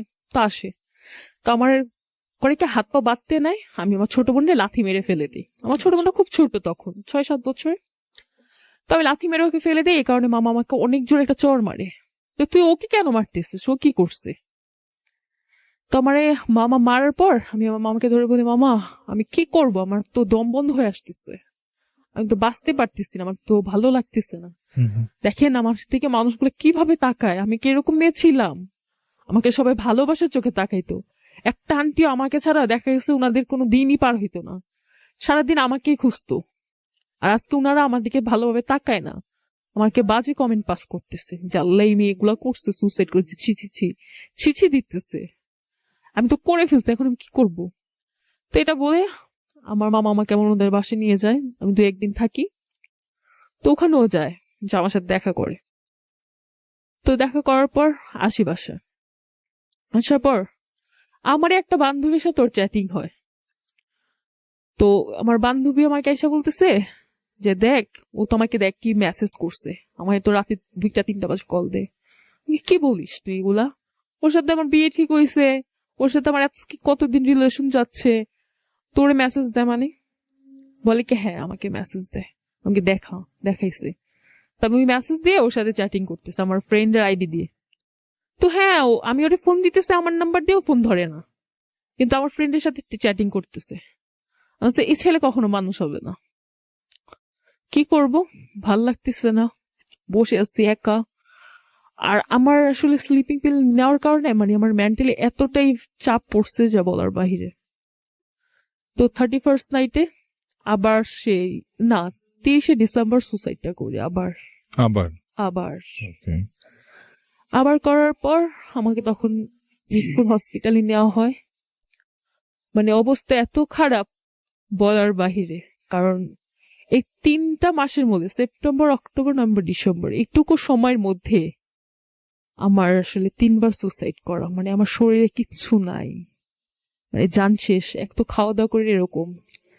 তো সুসাইড করার পর ওই সময় ও থাকে পাশে, থাকার পর আমি ওর সাথে আর কোনো কথাবার্তা বলি না। তো আমার বাসায় এসে আমার খাওয়া দিয়েছে, বলে কি আমি এগুলো করি, আমি নিজের চোখে দেখছি, বলে ঠিক আছে মাফ করে দাও। মানে ওর একই কথা যাই করুক মাফ করে দাও, মানে মাফ চাওয়াটা ওর কাছে অনেক ইজি। তা আমিও চিন্তা করলাম যে ছেলের জন্য আমি সুসাইড করতে গেছি, লোক জানাজানি হয়েছে, এখন তো আমার কোনো ওয়ে নেই, কে বা আমার সাথে মানে আসবে, বা আমি বা কার কাছে যাবো, কাউকে তো আমার ভালো লাগে না। মানে আমার লাইফে এত মানুষ আমাকে পছন্দ করছে, কাউকে আমার ভালো লাগে না। এখন আমি কি করব? ওর সাথেই থাকি, কথাবার্তা হয়, তো বলে ঠিক আছে আমি ভালো হয়ে যাব, তুমি আসলে এগুলো করো না। আমি কিন্তু ভালো হবা তো? বলে কি হ্যাঁ। আমি কি তাহলে মাথা ছুঁয়ে কসম খাও, যেটা আবেগ বলে। তো মাথা ছুঁয়ে কসম খাইছে। ঠিক আছে, জানুয়ারি মাস আসলো, ওর বার্থডে আবার চলে আসলো, একসাথে সেলিব্রেট করলাম, ঘুরলাম। তো ভালোই দিন যাচ্ছিল, ঘুরলাম ফিরলাম। তো 4-5 মাস যাওয়ার পর ওকে দেখি একটু আবার চেঞ্জ। আমি বলি, তুমি আসলে ঠিক মতো কথা বলো না? বলে কি না, এখন তো কলেজ উঠছি, পড়াশোনার চাপ, এই কারণে। আর এদিক দিয়ে আমার কোনো পড়াশোনাই হচ্ছে না। আমি তো পড়াশোনা একবারে ডাব্বা, কারণ আমি কলেজ অ্যাটেন্ড করিনি, পড়াশোনার দিকে আমি নেই, মানে শুধু শুধু আর কি ভর্তি হওয়া আর কি, কলেজে পড়াশোনা হচ্ছে না। তার বলে ঠিক আছে আমি কলেজে। ও বলে কি না, তুমি কলেজে কি করবা, কলেজ যাওয়া লাগবে না। আমি কেন, না কলেজ যেতে হবে না, তুমি এটা কি বলো? তাও কলেজ যাই, যাওয়ার পর ঘুরে ফিরে আসি, তো দেখি আমার পড়াশোনা আমি অনেক পিছিয়ে গেছি, সবাই অনেক এগিয়ে, আমি কয় কি হ্যাঁ। তো আমার সাথে অনেক রাফ বিহেভ করে, কয় এইসব বাঙ্গাল টাঙ্গাল নিয়ে মানুষ ঘুরে, তো এরকম বিহেভিয়ার করে। তো আমি বলছি আমি ঘুরতে যাবো না, আমি চলে যাব, চলো। তো চলে যাই, তো আমার সামনে স্মোক করে। তো আমার এটা খুব মাইন্ডে লাগে, যে ছেলে এগুলো করে না আমার সামনে করতেছে। আমি অনেক রেগে যাই, রেগে ওরে রেখে চলে যাই বাসে। বাসে যাওয়ার পর মানে আমি প্রচন্ড পরিমাণ ওর উপরে রাগে থাকি। তারপরে হয় কি, ওর ফোন টোন ধরি না কয়েকদিন, তারপর শুনি এরকম যায়। তারপর আমি করি কি, ওর কাজিনের সাথে চ্যাটিং করি। কাজিনের সাথে চ্যাটিং করার পর কথাবার্তা বলি, তো এটাও জানতে পারি যে ওর কাজিনের সাথে আমি চ্যাটিং করছি নিজে থেকেই, আর ওর নাম্বার নিছে আমার থেকে, আমি দিছি, আমি ওর সাথে কথা বলছি রাত্রে। এটা জানার পর ও আমার উপর অনেক রেগে যায়, অনেক বেশি। আর আমিও না রাগের মাথায় তো করছি, তারপর ওরে ভয় পেতেছে যে ও যদি আমাকে আবার ছেড়ে চলে যায়। আমি যে ওর কাজিনের সাথে কথা বললাম। আপনি কেন ওর কাজিনের সাথে কথা বলেছেন? মানে ওর উপরে রাগ করে, যে ও বিভিন্ন মেয়ের সাথে কথা বলতেছে, আমি তো এই 1-1.5 বছর চলে গেছে, আমি কিছুই করি। 2013 থেকে 2014 এপ্রিল আমি কারোর সাথে কখনো কথা বলিনি। তো আমি রাগ করে সেদিন কথাটা বলি। তো বলার পর যায়, ও রাগ করে, তো আমি ওরে অনেক বুঝায় মাপটাপ চাই, তো ঠিক হয়, মানি, ও মানার পর কিন্তু ওর যে আমার উপর একটা রাগ চলে আসছে না, যে আমি কথাটা বলছি, তো আমার সাথে ঠিক মতো কথা বলে না। রাত্রে ফোন দিলে ওয়েটিং, আর ওই সময় ওরকম মেসেঞ্জারটা সচরাচর ছিল না, ওপেরা দিয়ে মানুষ কথা বলতো, আর মোবাইল ওয়েটিং। আমি ওয়েটিং পাচ্ছি তো পাচ্ছি, আমি ওকে মেসেজ করতেছি, কার সাথে কথা বলতেছো এত রাত্রে, 12টা-1টা বেজে গেছে, তো আমাকে কোনো অ্যান্সারই দেয় না। পরে সকালে ফোন দিয়ে বলে ফোন রাখো, ব্যস্ত আছি, এরকম বিহেভিয়ার। তো এরকম যায়, যাওয়ার পর আমরা মেয়ের 2 তারিখে আমাকে বলে কি চলো তোমাকে নিয়ে ঘুরতে যাব। তো আমি আম্মুকে না বলে কলেজের কথা বলে ঘুরতে যাই ওর সাথে। মাওয়া চলে গেলেন? হ্যাঁ, মাওয়া। আচ্ছা, মানে কলেজের কথা বলে গেছেন? হ্যাঁ, কলেজের কথা বলে গেছি, আর বাইক দিয়ে গেছি, বেশি সময় লাগেনি। আচ্ছা, তো মাওয়া গেলাম, তারপর ওর সাথে ওর একটা ফ্রেন্ডের গার্লফ্রেন্ডও গেছে। আচ্ছা, তো ওর ফ্রেন্ড ফার্স্টলি গেছি, যাওয়ার পরেই না ওর ইন্টেনশনটা মানে ওর গার্লফ্রেন্ডের থেকে বেশি আমার প্রতি, আমাকে অ্যাটেনশন দিতেছে বেশি। পাশাপাশি বারবার আসতেছে, তো আমি না মানে এগুলো পছন্দ করতেছি না, কারণ আমি তো ওরকম কখনো কারোর সাথে কথা বলিনি। তো আমি মানে ভাল লাগতেছে না, আমি বলি কি করব। তারপর ওখান থেকে না কোথায় চলে যায়, আমি জায়গাটা চিনি না, মাওয়া থেকে ব্যাক করে আরেকটা জায়গায় চলে আসি, গ্রাম অঞ্চল টাইপের, নদীর কেরানীগঞ্জ মেবি ওই সাইডটা। তো ওখানে ওই ছেলের ওর বন্ধুটার একটা চাচা আসে, উনি আবার ওখানে চেনা জানা, তো উনি এসে আমাদের নিয়ে যায়, ঘুরাবে আমাদের ওই এলাকাটা। তো ওনার সাথে ওনার একটা গার্লফ্রেন্ড আছে। তো ওনার গার্লফ্রেন্ডটা করতেছে কি, যে ওর যে বন্ধু ওর সাথে অনেক দুষ্টমি করতেছে, হাতাহাতি করে। ওর গার্লফ্রেন্ড রাগ করে আবার মানে আমার যে ভিএফ ওর কাছে আসতেছে, মানে ও ওরে দেখাচ্ছে আমি এখন মানে দাঁড়ায় আছি, মানে ওরা এরকম নাটক করতেছে, আমি দেখতেছি। আমার কাছে খারাপ লাগতেছে, আমার বয়ফ্রেন্ড কেউ গায়ে হাত দিতেছে আমারই সামনে। তুই মেয়েটা বলছে যে তুমি মাইন্ড করো না, নাথিং, এগুলো ফ্রেন্ডকে টাচ করতেই পারে, দেখো না আমার বিএফ আরেক আন্টির সাথে কি করতেছে। আমি বলি আমি কিছুই বলতেছি না, মানে আমি কি বলবো, আমি লজ্জা পাইতেছি। তো ও বুঝতে পারতেছে যে আমি রাগ করতেছি। তো অনেক সুন্দর একটা জায়গায় যাই, ঘুরি। ওর ফ্রেন্ডটা ওই আন্টিটার সাথে এই পিকচার তুলছে। আন্টি বলতে কি মানে কেমন এজের হবে উনি, 26-27, তখন আমরা খুবই ছোট। তো ওদের সাথে ছবি তুলতেছে, মানে ওই আন্টিটা যেন অন্য টাইপের ছিল। উনার হাজবেন্ড বাইরে থাকতো, উনি আবার আরেকজনের সাথে রিলেশন করতো। তো এরকম টাইপের। আমরা হাসতেছি, আমাকে দেখো আন্টি টাকা দিয়ে আমরা ঘুরতেছি। তো আন্টিটা আমাদের খাওয়াইছে রেস্টুরেন্টে। তো আমরা যখন মানে সিএনজি দিয়ে আবার ব্যাক করবো, তো খুব বৃষ্টি হইতেছিল। তো এখন সামনে বসছে না ওর ফ্রেন্ডটা, আমরা 3জন পিছে বসছিলাম, ওই মেয়েটা, আমি আর আমার বিএফ। তো ওই ছেলেটা পিছে মানে সামনে ছিল। তো বলতেছে আমি ভিজে যাচ্ছি। তো আমি আমার বয়ফ্রেন্ড বললাম তাহলে তুমি সামনে যাও, তাহলে তো আমিও ভিজে যাবো। তো মেয়েটা খুব করে কি বলে কি না সমস্যা নেই, ও পিছে আসুক, মানে ওর বিফকে নিয়ে বসবে। তো আমি কর্নার সাইডে বসি, তারপরে আমার বিএফ বসে, তারপরে আবার ওর বন্ধুটা বসে, আর গার্লফ্রেন্ডটা বসে। তো ওর গার্লফ্রেন্ড এক পর্যায়ে মানে খুবই ক্লোজলি বসে। তো আমি লজ্জা পেয়ে আরেক দিকে তাকাইছি। এর মধ্যে ফ্রেন্ড করে কি মানে আমার গায়ে টাচ করে পিছন থেকে, মানে পিছের মধ্যে। তো আমি না মানে সরে আসি, আমি ভাবছি মিস্টেকলি হয়েছি। সেকেন্ড টাইম আবার করে। তো আমি বুঝতে পারতেছিলাম যে ওর ইন্টেনশনটা ভালো না। তো আমি চলে আসি, আমি বলি আইসা বলি কি তোমার ফ্রেন্ডটা না ভালো না, কেমন জানি। বলে কি না আসলে আমিও পরে বুঝতে পারি হয়তো এমনিতে লেগে গেছিল। তো ওটা মাইন্ড করি না। তো এই ছেলেটা একদিন আমাকে ফোন দেয়। আচ্ছা। আমি বলছি তুমি আমার নাম্বার পাইছো কই? বলে কি কেন? ও দিছে, তোমার বয়ফ্রেন্ড দিছে। আমি কো তো বলে কেমন আছো? আমাকে হ্যাঁ ভালো আছি। তুমি? হ্যাঁ ভালো। তো এগুলো বলে কথা বলে রেখে দেয়। আমি বলি তোমার ফ্রেন্ড বলতেছে, ও আচ্ছা, আমার থেকে নাম্বার নিছিল। আমি কো আচ্ছা, সমস্যা নেই, ও আমার অনেক ক্লোজ ফ্রেন্ড। তো বলার পর আমি আমার নানু বাসায় যাই। ওই ছেলেটা আবার আমার নানু বাসার পাশে থাকতো। আচ্ছা। তো আমি ওখানে ফাস্ট ফুডে যাই, ওর সাথে আমার দেখা হয়। কারে ভাবি আপনি আসছেন খান। ও আমাকে মানে আমার বিলটাও পে করে দিল। তা আমি এত মাইন্ডে নিইনি। তো বলে কি আপনি ফোন টোন দিলে আপনি তো আপনার বয়ফ্রেন্ডে বলে দেন, এটা তো সমস্যা। আপনি এমন কেন? ও কি এমন? ও যে কত মেয়ের সাথে কত কিছু করে সেটা কি আপনি জানেন? বলে কি আল্লাহ কি বলো। আবার মানে জানুয়ারি থেকে নিয়ে এই পর্যন্ত ভালোই তো ছিল, মে পর্যন্ত এগুলো কোনো কিছু পাইনি। আমার না মানে মানে মনটার ভিতরে কেমন কামড় দিতেছে যে ও কি করছে মানে আমার জানার খুব ইচ্ছা। তোর আমি বারবার জিজ্ঞেস করতেছে, কিছু বলে না। আমি বলি কি দাঁড়া, তুই এগুলো করিস না, এখন থেকে আমিও শুরু করব। তাহলে তুইও করবি আমিও করব, তাহলে আমার আর মাইন্ডে লাগবে না। তো আমার আইডি থেকে কয়েকটা ছেলের সাথে আমার চ্যাটিং হয়, হাই হ্যালো কেমন আছো, ভালো আছি। তো এর মধ্যে আমার একটা স্কুল ফ্রেন্ড থাকে, আমার বয়স ছোট। তো ওর সাথে আমি খুব দুষ্টামি করতাম। তো আমাকে আই লাভ ইউ মেসেজ দিয়েছে। আমি লিখছি আই লাভ ইউ টু রে, এরকম। তো আমার মোবাইল ব্যালেন্স শোনো না, আমি ওকে লিখছি যে এই শোনো না, তুমি না আমার মোবাইলে 20 টাকা পাঠিয়ে দাও, এটা মেসেজ করছি। আর কয়েকটা ছেলের সাথে আমার এমনিতে কেমন আছেন, কোথায় থাকেন, এরকম টাইপের কথাবার্তা হইতো। তো এরকম দেখতে দেখতে রোজা চলে আসে।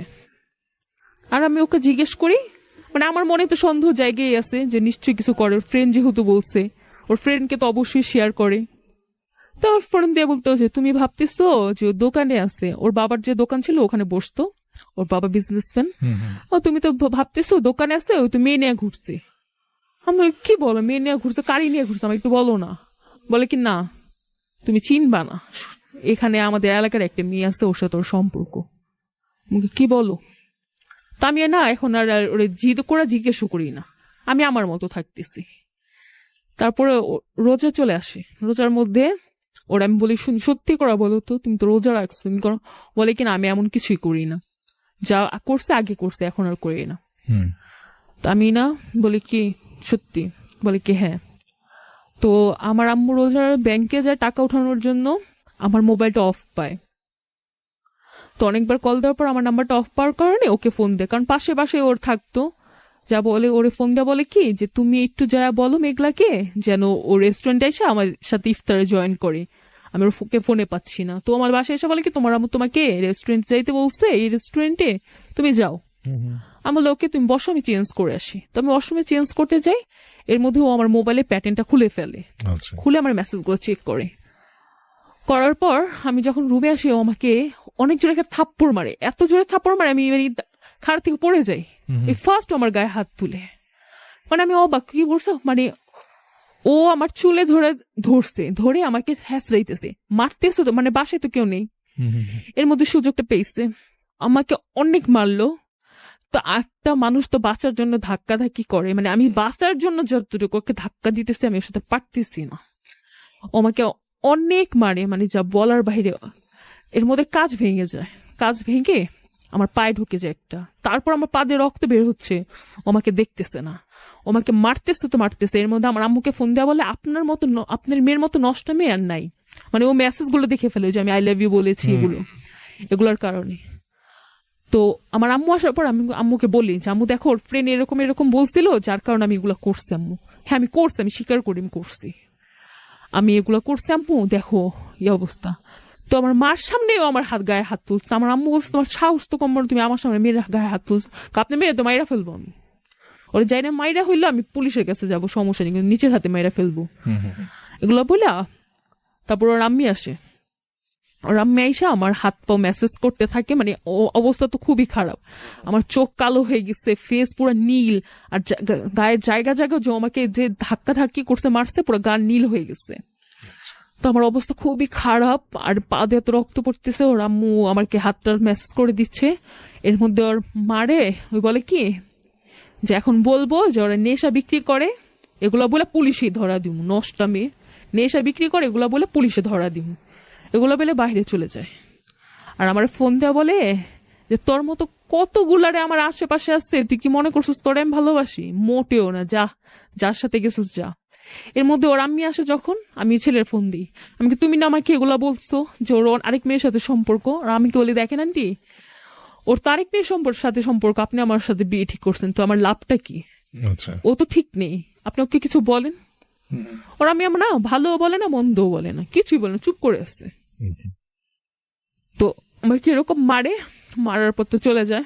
তো পাশের মানুষগুলা এসা বাসার আমার অনেক খারাপ খারাপ বলতেছে, আল্লাহ এই মেয়েটা লজ্জা সরম নেই, আল্লাহ জানি রুমে কি করতেছিল, ছেলে মারছে, মানে উল্টা পাল্টা কথা। আমি কি আল্লাহ কি হচ্ছে? এর মধ্যে আইসা আমার আম্মু আমার আবার মারছে, যা তুই বাসা থেকে বের হয়ে যা, তোর বাসা থাকতে হবে না, তোর জন্য এলাকায় মান সম্মান থাকতেছে না, কারণ মুখ দেখাতে পারতেছে না। আমার ছোট ভাইটাই মানুষের সাথে মিশে, ছোট মানুষ বলে হ্যাঁ তোর বোন না কয়বার মরতে গেছে, এভাবে কোশ্চেন করে লজ্জা দেয়। আমার বোনটাও ছোট, বলে কে তোমার আপু কয়বার গেছে মেডিকেলে, এরকম বলে আমার বোনটাও কষ্ট পায়, ওদের একটু সমস্যা হইতেছে। আমার কাছে অনেক খারাপ লাগে। তো আমার কিরকম করে মারি, আবার বলতেছে আমি নেশা বিক্রি করে পুলিশে ধরা দিবে, এরকম করে কথা বলতেছে।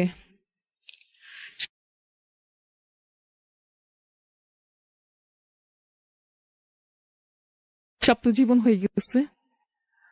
তো আমি না সেদিন আবারও স্লিপিং পিল নিয়ে আসি, আইনা খাই আবার। হ্যাঁ আবার, এই 4 বার হয়ে গেল। করার পর আমার আর ঈদে জ্ঞান ট্যান নাই, আমি বলতে পারি না ঈদ কিভাবে গেছে না গেছে। তো ঈদের 2 দিন পর মনে হয় আমি হসপিটাল থেকে আসি। তখন আমার মানে ভালোভাবে আমি বুঝতে পারি না যে আমি ঠিক আছি। তো আসার পর শুনি ওরা মারা নাকি আমাকে দেখতে গেছিল হসপিটালে, যেদিন আমি হসপিটালে অ্যাডমিট হই। যে বলে আপনার মেয়ে তো নোংরা মেয়ে, আরেক ছেলের সাথে গেছিল কথা বলতে, নষ্টা না হলে কি এগুলা করে নাকি? তা আম্মু বলতেছে যে আপনার ছেলে কত র্যাঙ্ক কারেন্স, তো আমার মেয়ে ধরছে, তা আপনি এরকম করে কথা বলতেছেন কেন? বাচ্চা মানুষ একটা করছে, বলে কি না নষ্টা মেয়ে এটা সেটা। তোর মা ওইটা বলে কি যে আপনার মেয়ে যদি আরেকবার আমার ভাগ্নের সাথে কথা বলতে আসবো, ওরে বস্তায় ভরে নদীতে ফেলে দিব, এরকম পাওয়ার আমাদের আছে। মানে উনি ওনার পাওয়ারটা দেখাইতেছে যে উনি অনেক পাওয়ারফুল, আমার কি করবে, মানে আমার তো আর বড় ভাইও নেই বা কেউ নাই যে উনাদের সাথে গিয়ে কথা বলবে। তো এই সুযোগে উনারা খুবই আমার মার সাথে খারাপ ব্যবহার করছে, গালাগাল দিয়ে কথা বলছে। তো ওর একটা আন্টি ছিল খুবই ভালো, তো বলতেছে যে তোমরা কি টাকার ক্ষমতা দেখাইতেছো আপার, আজকে মেয়ের গুলার ওরকম তোমাদের মতো এত টাকা পয়সা নাই, তাই তোমরা টাকার গরমে এগুলা কথা বলতেছো। বলতেছে যে আপনার মেয়ে মরলে মরুক, এরকম 10 লাখ টাকা দিলে কোনো কিছুই হয় না, আপনার একটা মেয়ে কেন 10টা মেয়ে মরলেও কিছু হবে না, আমার ছেলে যা ইচ্ছা তা করবে, একটা মেয়ে কেন 1000টা মেয়ে নিয়ে ঘুরবে, এগুলো বলে চলে যায়। তো আমার আম্মু এগুলো আমাকে বলে না, আমি না এগুলো বিলিভ করি না, কি আম্মু মনে হয় আমার কি মন ঘুরানোর জন্য বলতেছে। আমি ওকে ফোন দিয়ে বলি কি যে আমাকে না মাফ করে দাও, আমার ভুল হয়েছে, তুমি আমাকে মারছো ঠিক আছে, কিন্তু আমার ভুল হয়েছে, আমি যদি ওগুলা চ্যাটিং না করতাম তাহলে তুমি এগুলা করতা না, আসলে আমার ভুল হয়েছে, মাফ করে দাও। আমার বাবু বলে আল্লাহ তুই এখনো মরসনি, আমি তো ভাবছি তুই মরে গেছিস। ফোন রাখ, আমার গার্লফ্রেন্ড আমার ফোন দিতেছে, ওয়েটিং এ পেলে মাইন্ড করব। তোর মতো রাস্তাঘাট ফুকিনির সাথে কি রিলেশন করি? আচ্ছা আমার গার্লফ্রেন্ড অনেক রিচ, এটা সেটা। মানে যখন ও বলছে না যে তুই এখনো মরসনি, আমি তো ভাবছি মরে যাবে। মানে আমি না খুব কষ্ট পাই, আর মানে আমি না মানে খুব শক্ত হয়ে গেলাম মানে কথাটা শুনে, যে এই লাস্ট মোমেন্টে ও আমাকে এরকম জানোয়ারের মতো মারছে, আমার হাতে পায়ে দাগ, পুলিশ কেস হওয়ার কথা ছিল, আমি কিছু বলিনি, আমি ওকে এতবার ছাড় দিছি, আমি আর ওর দিকে কখনো ফিরা তাকাবো না, যা। তো আমি চিৎকার দিয়ে কান্নাকাটি করি আর নিজেকে সামলে আনি যে না, আমার এগুলো আর করা যাবে না, আমি নিজেকে নিজের মতো গুছানোর চেষ্টা করব, আমি লাইফে নিজেকে ভালো রাখবো। কারণ ওকে আমি এতগুলো সুযোগ দিচ্ছি, তারপর ও আমার সাথে এগুলো করতেছে। তো ওকে মিস করতাম না তা না, ভালোবাসি, মিস তো করবোই। ভালোবাসার জায়গায় ছিল, কিন্তু ওর প্রতি রাগ অভিমানটাও ছিল। তো আমি করি কে না, আমি আমার এলাকায় থাকবো না, কারণ থাকলে ওর কথা মনে পড়বে, বা ওর সাথে আমার দেখা হবে, কারণ একই এলাকায় থাকি। তো আমি আমার নানু বাসায় চলে যাই, ওখানেই থাকি। ওখানে থাকার পর আইডিতে আমার ফ্রেন্ড হয়, কথা বলি। তো আমার কলেজের একটা বেস্ট ফ্রেন্ড হয় ফিমা, ওর সাথে না ও আবার করতে কি আমার সাথে অনেক ফ্রেন্ডলি ছিল। তো ও অনেক রিচ ফ্যামিলির একটা মেয়ে, তো ওর গাড়ি ছিল, ও করতো কি সারা রাত আমার সাথে মোবাইলে কথা বলতো, হাসাহাসি করতো, মানে আমার মন ভালো রাখতো, মানে আমাকে কিভাবে ভালো রাখা যায় এর চেষ্টা করতো। খুবই ভালো একটা মেয়ে। তো আমার সাথে কথা বলতো, আর সকালবেলা হইলে কি আমরা সারা রাত কথা বলতাম, আবার ফজর বেলা নামাজ পড়ে দুজনই নামাজ পড়তাম, পড়ে গাড়ি দিয়ে ঘুরতাম। তা আমি না ওর একটু ভুলে যাইতেছিলাম, কারণ আমি আমার ফ্রেন্ডদের সাথে ব্যস্ত। আগে তো এরকম ছিল না, কারোর সাথে মিশতাম না, ফ্রেন্ড ছিল না। তা আমি আমার ফ্রেন্ডদের সাথে মিশতাছি, আপনার গিয়া ইয়া হয়েছে, আইডি চালাইতেছি, আইডিতে নতুন ফ্রেন্ড হইতেছে, কথা বলতেছি। আমি মানে অনেকখানি ওকে মানে অ্যাভয়েড করে ফেলছি, এখন ওর কথা আর আগের মতো মনে পড়ে না। তো হঠাৎ করে হয় কি, আপনাকে ও আমাকে আর কি ফোন দেয়, ফোন দেওয়ার পর বলে কি আমার সাথে একটা বার মিট করবা। আমি বলি কি কেন, আপনার সাথে কেন মিট করতে আসবো আমি? বলে কি না প্লিজ একটু আসো না, তোমার পায়ে পড়ি, একটু আসো না, কান্নাকাটি করতেছে, তোমাকে অনেক মিস করতেছি। আগস্টের 4 তারিখে, না সরি, হ্যাঁ এরকমই হবে, জুন জুলাই, হ্যাঁ আগস্টের 4 তারিখে ফোন দিছে। তারপর এগুলা বলতেছে। তা আমি আমার ভাবে আসছি যে তুই আমার সাথে এগুলো করছিস, আমি কি তোর কাছে আসবো নাকি? তো যার গেছি, হ্যাঁ 4 তারিখে গেছি, 5 তারিখে ঘুরতে গেছি আর কি, 4 তারিখে রাত্রে আমাকে ফোন দিছে। তো গেছি, আমি আমার মতো বসে আছি, কি কেন ডাকছেন বলেন। আমি আবার কলেজটা বাং করে গেছি, আমাকে না বলেই গেছি। যাওয়ার পর মানে খুব খুব সুন্দর করে সেজে টেজে আসছে, যে ওকে যাওয়ার গেছি, হ্যাঁ 4 তারিখে গেছি, 5 তারিখে ঘুরতে গেছি আর কি, 4 তারিখে রাত্রে আমাকে ফোন দিছে। তো গেছি, আমি আমার মতো বসে আছি, কি কেন ডাকছেন বলেন। আমি আবার কলেজটা বাং করে গেছি, আম্মুকে না বলেই গেছি। যাওয়ার পর মানে খুব খুব সুন্দর করে সেজে টেজে আসছে, যে ওকে দেখে আমার আরো ভালো লাগবে, আসলে ভালো লেগেছিল। সুন্দর করে সেজে টেজে আসছে, আমি আমার মধ্যেই আছি। তো একটু পরপর ফোন আসতেছে, মেয়েগুলা ফোন দিতেছে, ও আবার লাউড দিতেছে, জান বেবি তুমি কোথায়, তুমি আসলে কেন। ও আমাকে শুনাইতেছে, আমি শুনতেছি, আমার তো কষ্ট লাগতেছে, আমি কিছু বলি না। এরকম 4-5টা মেয়ে ফোন দিচ্ছে, দেওয়ার পর আমি কান্না করে দিচ্ছি যে তুমি আমাকে ডেকে নাকি এগুলা শোনানোর জন্য আনছো, নিয়ে আসছো কেন সেটা বলো। বলে কি না এমনি তোমাকে দেখতে ইচ্ছে করছিল, অনেকদিন দেখি না তো, আসলে এই কারণে। আমি বলি কেউ আচ্ছা। তো আমি অনেক কান্নাকাটি করি। তো একটা পর্যায়ে বলি কি যে এগুলো কেন করলাম, আমি কি ক্ষতিটা তোমার করছিলাম যে আমার সাথে এরকম নাটক করলা, একবার ফিরে আসো আবার চলে যাও, কি করছিলাম, অন্যায়টা কি আমার? তোমার মতো ছেলের আমি ভালোবাসি, এটা তোমার সাত কপাল, তোমার সাথে কি আমার যায়? তুমি কোথায় আমি কোথায়, তুমি দেখো তো এলাকার কোন ছেলেটা আমার পছন্দ না করে। আর আমি এতটা সুন্দর যে তারপরে তুমি আমাকে পছন্দ করো না, আমার থেকে সুন্দর কাকে পাবা তুমি? বলে কি হ্যাঁ এটা মানি, তোমার থেকে সুন্দর কাউকে পাবো না, কিন্তু বুঝো না আমার গার্লফ্রেন্ডরা ওদের টাকা দিয়ে আমাকে চালায়। দেখো আমি ফোন দিতেছি, দেখবে একটু পরে টাকা পাঠায় দেবে। আমি ঠিক আছে, আমার বাবা তো বড় লোক না, আমি তোমাকে টাকাও দিতে পারবো না, আর আমি টাকা দিয়ে প্রেমও করতে যাবো না, আমার এত ঠেকা পড়েনি। এগুলো বলে আমি রাগ করে চলে আসি। বাসায় আসার পর আবার ফোন দিই, আমি কি হয়েছে আবার ফোন দিস? তো বলে কি, হ্যাঁ আমরা তো বন্ধু হইতেই পারি, তাই না, রিলেশন নাই তো কি হয়েছে, যা হয়েছে হয়েছে, তুমি যা করছো করছো, আমি যা করছো, আমরা ফ্রেন্ড হইতে পারি। আমাকে ফ্রেন্ড কখনো হয় না, যার সাথে আমার রিলেশন ছিল সে আমার ফ্রেন্ড হয় কিভাবে? তো বলে কি, আচ্ছা আচ্ছা রাখো, একটু দাঁড়াও তো, আমি একটু একটা ফোন ধরি। তো আমাকে কনফারেন্সে নেয়। একটা মেয়েকে বলে কি, এই শুনো না, আমি না একটা ফ্রেন্ডের বার্থডেতে যাবো, তুমি আমাকে 2500 টাকা পাঠানো। ওকে বেবি, আমি তোমার জন্য টাকা পাঠাইতেছি। তো আমি না জিদ্দে ফোন কেটে দিই। তারপর আমি বলছি, তুই যে আমার ফোন দিবি না, দেখিস তোর মারে যা আমি বিচার দিয়ে আসবো। এত কথা না বলে, উনার ছেলে নাকি এত ভালো, তা আমি খারাপ, তা আমি খারাপের জায়গা থেকে তুই আমাকে ফোন দিস কেন, তুই ফোন দিবি না। তারা বলে আমি রেখা দিই, ফোন দিই না। তো আমি নামাজ কালাম পড়তেছি, আল্লাহ বিল্লাহ করতেছি, আমার বান্ধবীর সাথে আড্ডা দিতেছে, ঘুরতেছে। তো আমার বার্থডে 13ই আগস্ট। তো আমি 12ই আগস্ট রাত্রে নামাজ পড়ে, তাহাজ্জুদ নামাজ পড়ে উঠছি। আর আমি খুব আল্লাহর কাছে কান্নাকাটি করতাম নামাজ পড়ে, যে আল্লাহ তুমি আমার ভাগ্যে কি রাখছো, আল্লাহ একটা দিক করো, এরকম ভালো লাগে না।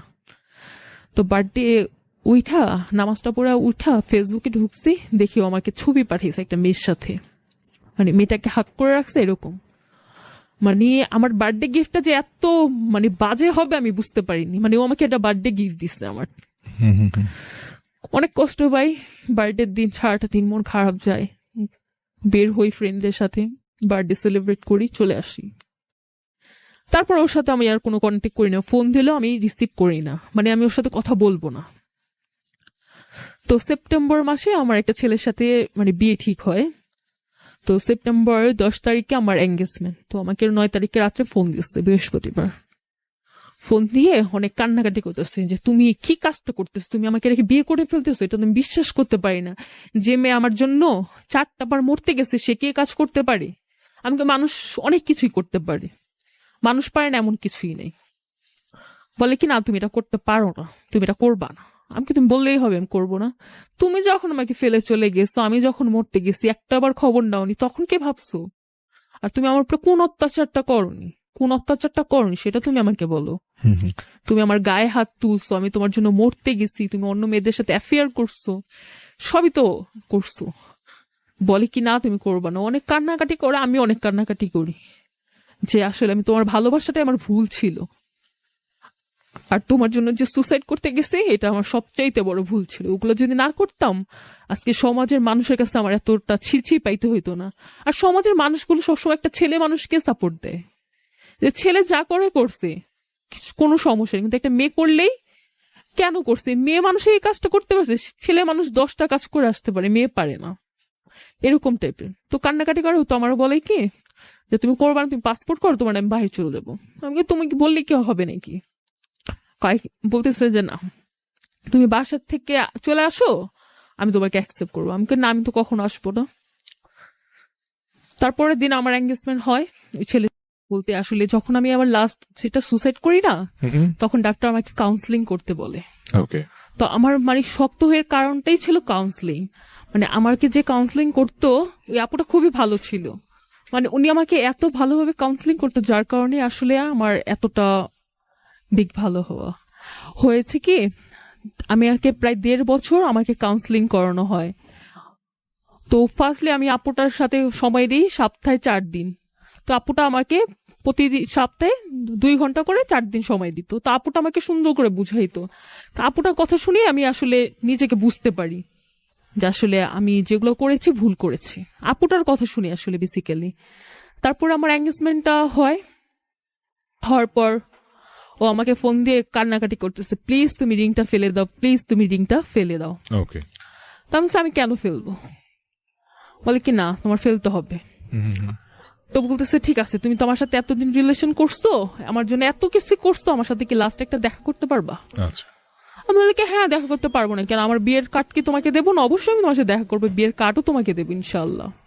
এটা বলে ওর সাথে আমি দেখা করতে যাই। তো ওই মুহূর্তে করে কি, ওর হাত কাটে। আর ও এরকম গিল্টি ফিল করে যে আসলে অনেক ভুল করছে। তো শহীদ মিনার সাথে দেখা করি, সবার সামনে আমার আসলে পায়ে ধরে মাপ চায়। কি করতেছো তুমি এগুলো? তো এগুলো বলার পর যাওয়ার পর আমি ওর সাথে আর কি মানে আমি এই বলতেছি না আমার পক্ষে পসিবল না, কারণ আমার আগামী শুক্রবার বিয়ের ডেট ফেলছে, ওকে আমার শুক্রবারে এঙ্গেজমেন্ট হয়েছে, আমি আরেকটা ছেলে কিভাবে না করি, একটা ফ্যামিলি প্রোগ্রাম হয়েছে, তো বলছে না তোমার করতে হবে। তো করার পর আর কি যাওয়ার পর আমি আর বাসায় আসি, তো অনেক চিন্তা ভাবনা করি। তো আমার না যে ছেলেটার সাথে এঙ্গেজমেন্ট ও আমাকে পছন্দ হয়নি, কি ছেলেটাকে আমি পছন্দ হয়নি, কিন্তু আমি রাগের মাথায় এঙ্গেজমেন্ট করছি।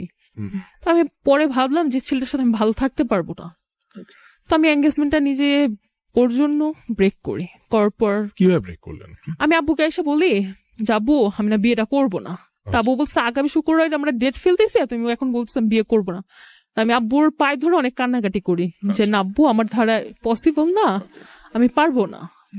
তা আব্বু আমার কান্না দেখে খুবই আর কি মায়া লাগে, তো আমাকে বলে ঠিক আছে। তো আমার আব্বু ওদের না বলে যে আমার মেয়েকে আমি এখন দেবো না, আব্বু হ্যান্ডেল করে সবকিছু, হ্যান্ডেল করার পর যায়।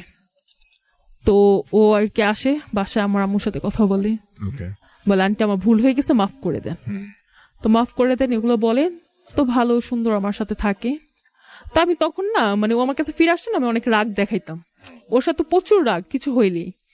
তো একদিন আমাদের বাসায় আসছে, তো আম্মুর সাথে আমার যে ফর্ম ফিল আপের টাকা নিয়ে তর্ক হয়েছে। আমি বলতেছি একটা অ্যামাউন্ট, কারণ আমি ফেল করছি, আমি তো পড়াশোনা ঠিক মতো করিনি, আমি টেস্টে ফেল করছি, তো আমার টাকা লাগবে, ফেল করছি। তো আম্মুকে বলতেছে, আম্মু বলছে এত টাকা তো লাগে না, এনা ঝগড়া হয়েছে। তো আমার বুঝাইতেছে, আমি করছি কি ঠাস করে সামনে জুতো ছিল, জুতো দিয়ে ওর একটা বাড়ি মেরে বসছি। তো জুতো দিয়ে বাড়ি মারার পর ও চুপচাপ দাঁড়ায় আছে, ও কিছু বলে না। মানে তখন সে খুবই ভালো, সে আমাকে অনেক লাভ করে। তো ওকে মারার পর আমার কাছে নিজের কাছে এত গিল্টি ফিল হয়েছে, তো আমি নিজের হাতটা বুঝি মানে ইটা থাকে না 10 ইঞ্চি, নিচের হাতটা নিজে এরকম একটা ইটা দিয়ে বাড়ি মারছি, যে আমি ওরে মারতে পারলাম কিভাবে। তো আমার হাতটার একটা আঙ্গুলের মানে নখ মানে পুরো পড়ে যায়, হাতের অবস্থা খুব বিশ্রী হয়। তো আমরা যে বাসাটা থাকতাম আমরা ওই বাসা ছেড়ে দিছি, কারণ আশেপাশের মানুষগুলো খুব নোংরা ভাবে কথাবার্তা বলতো।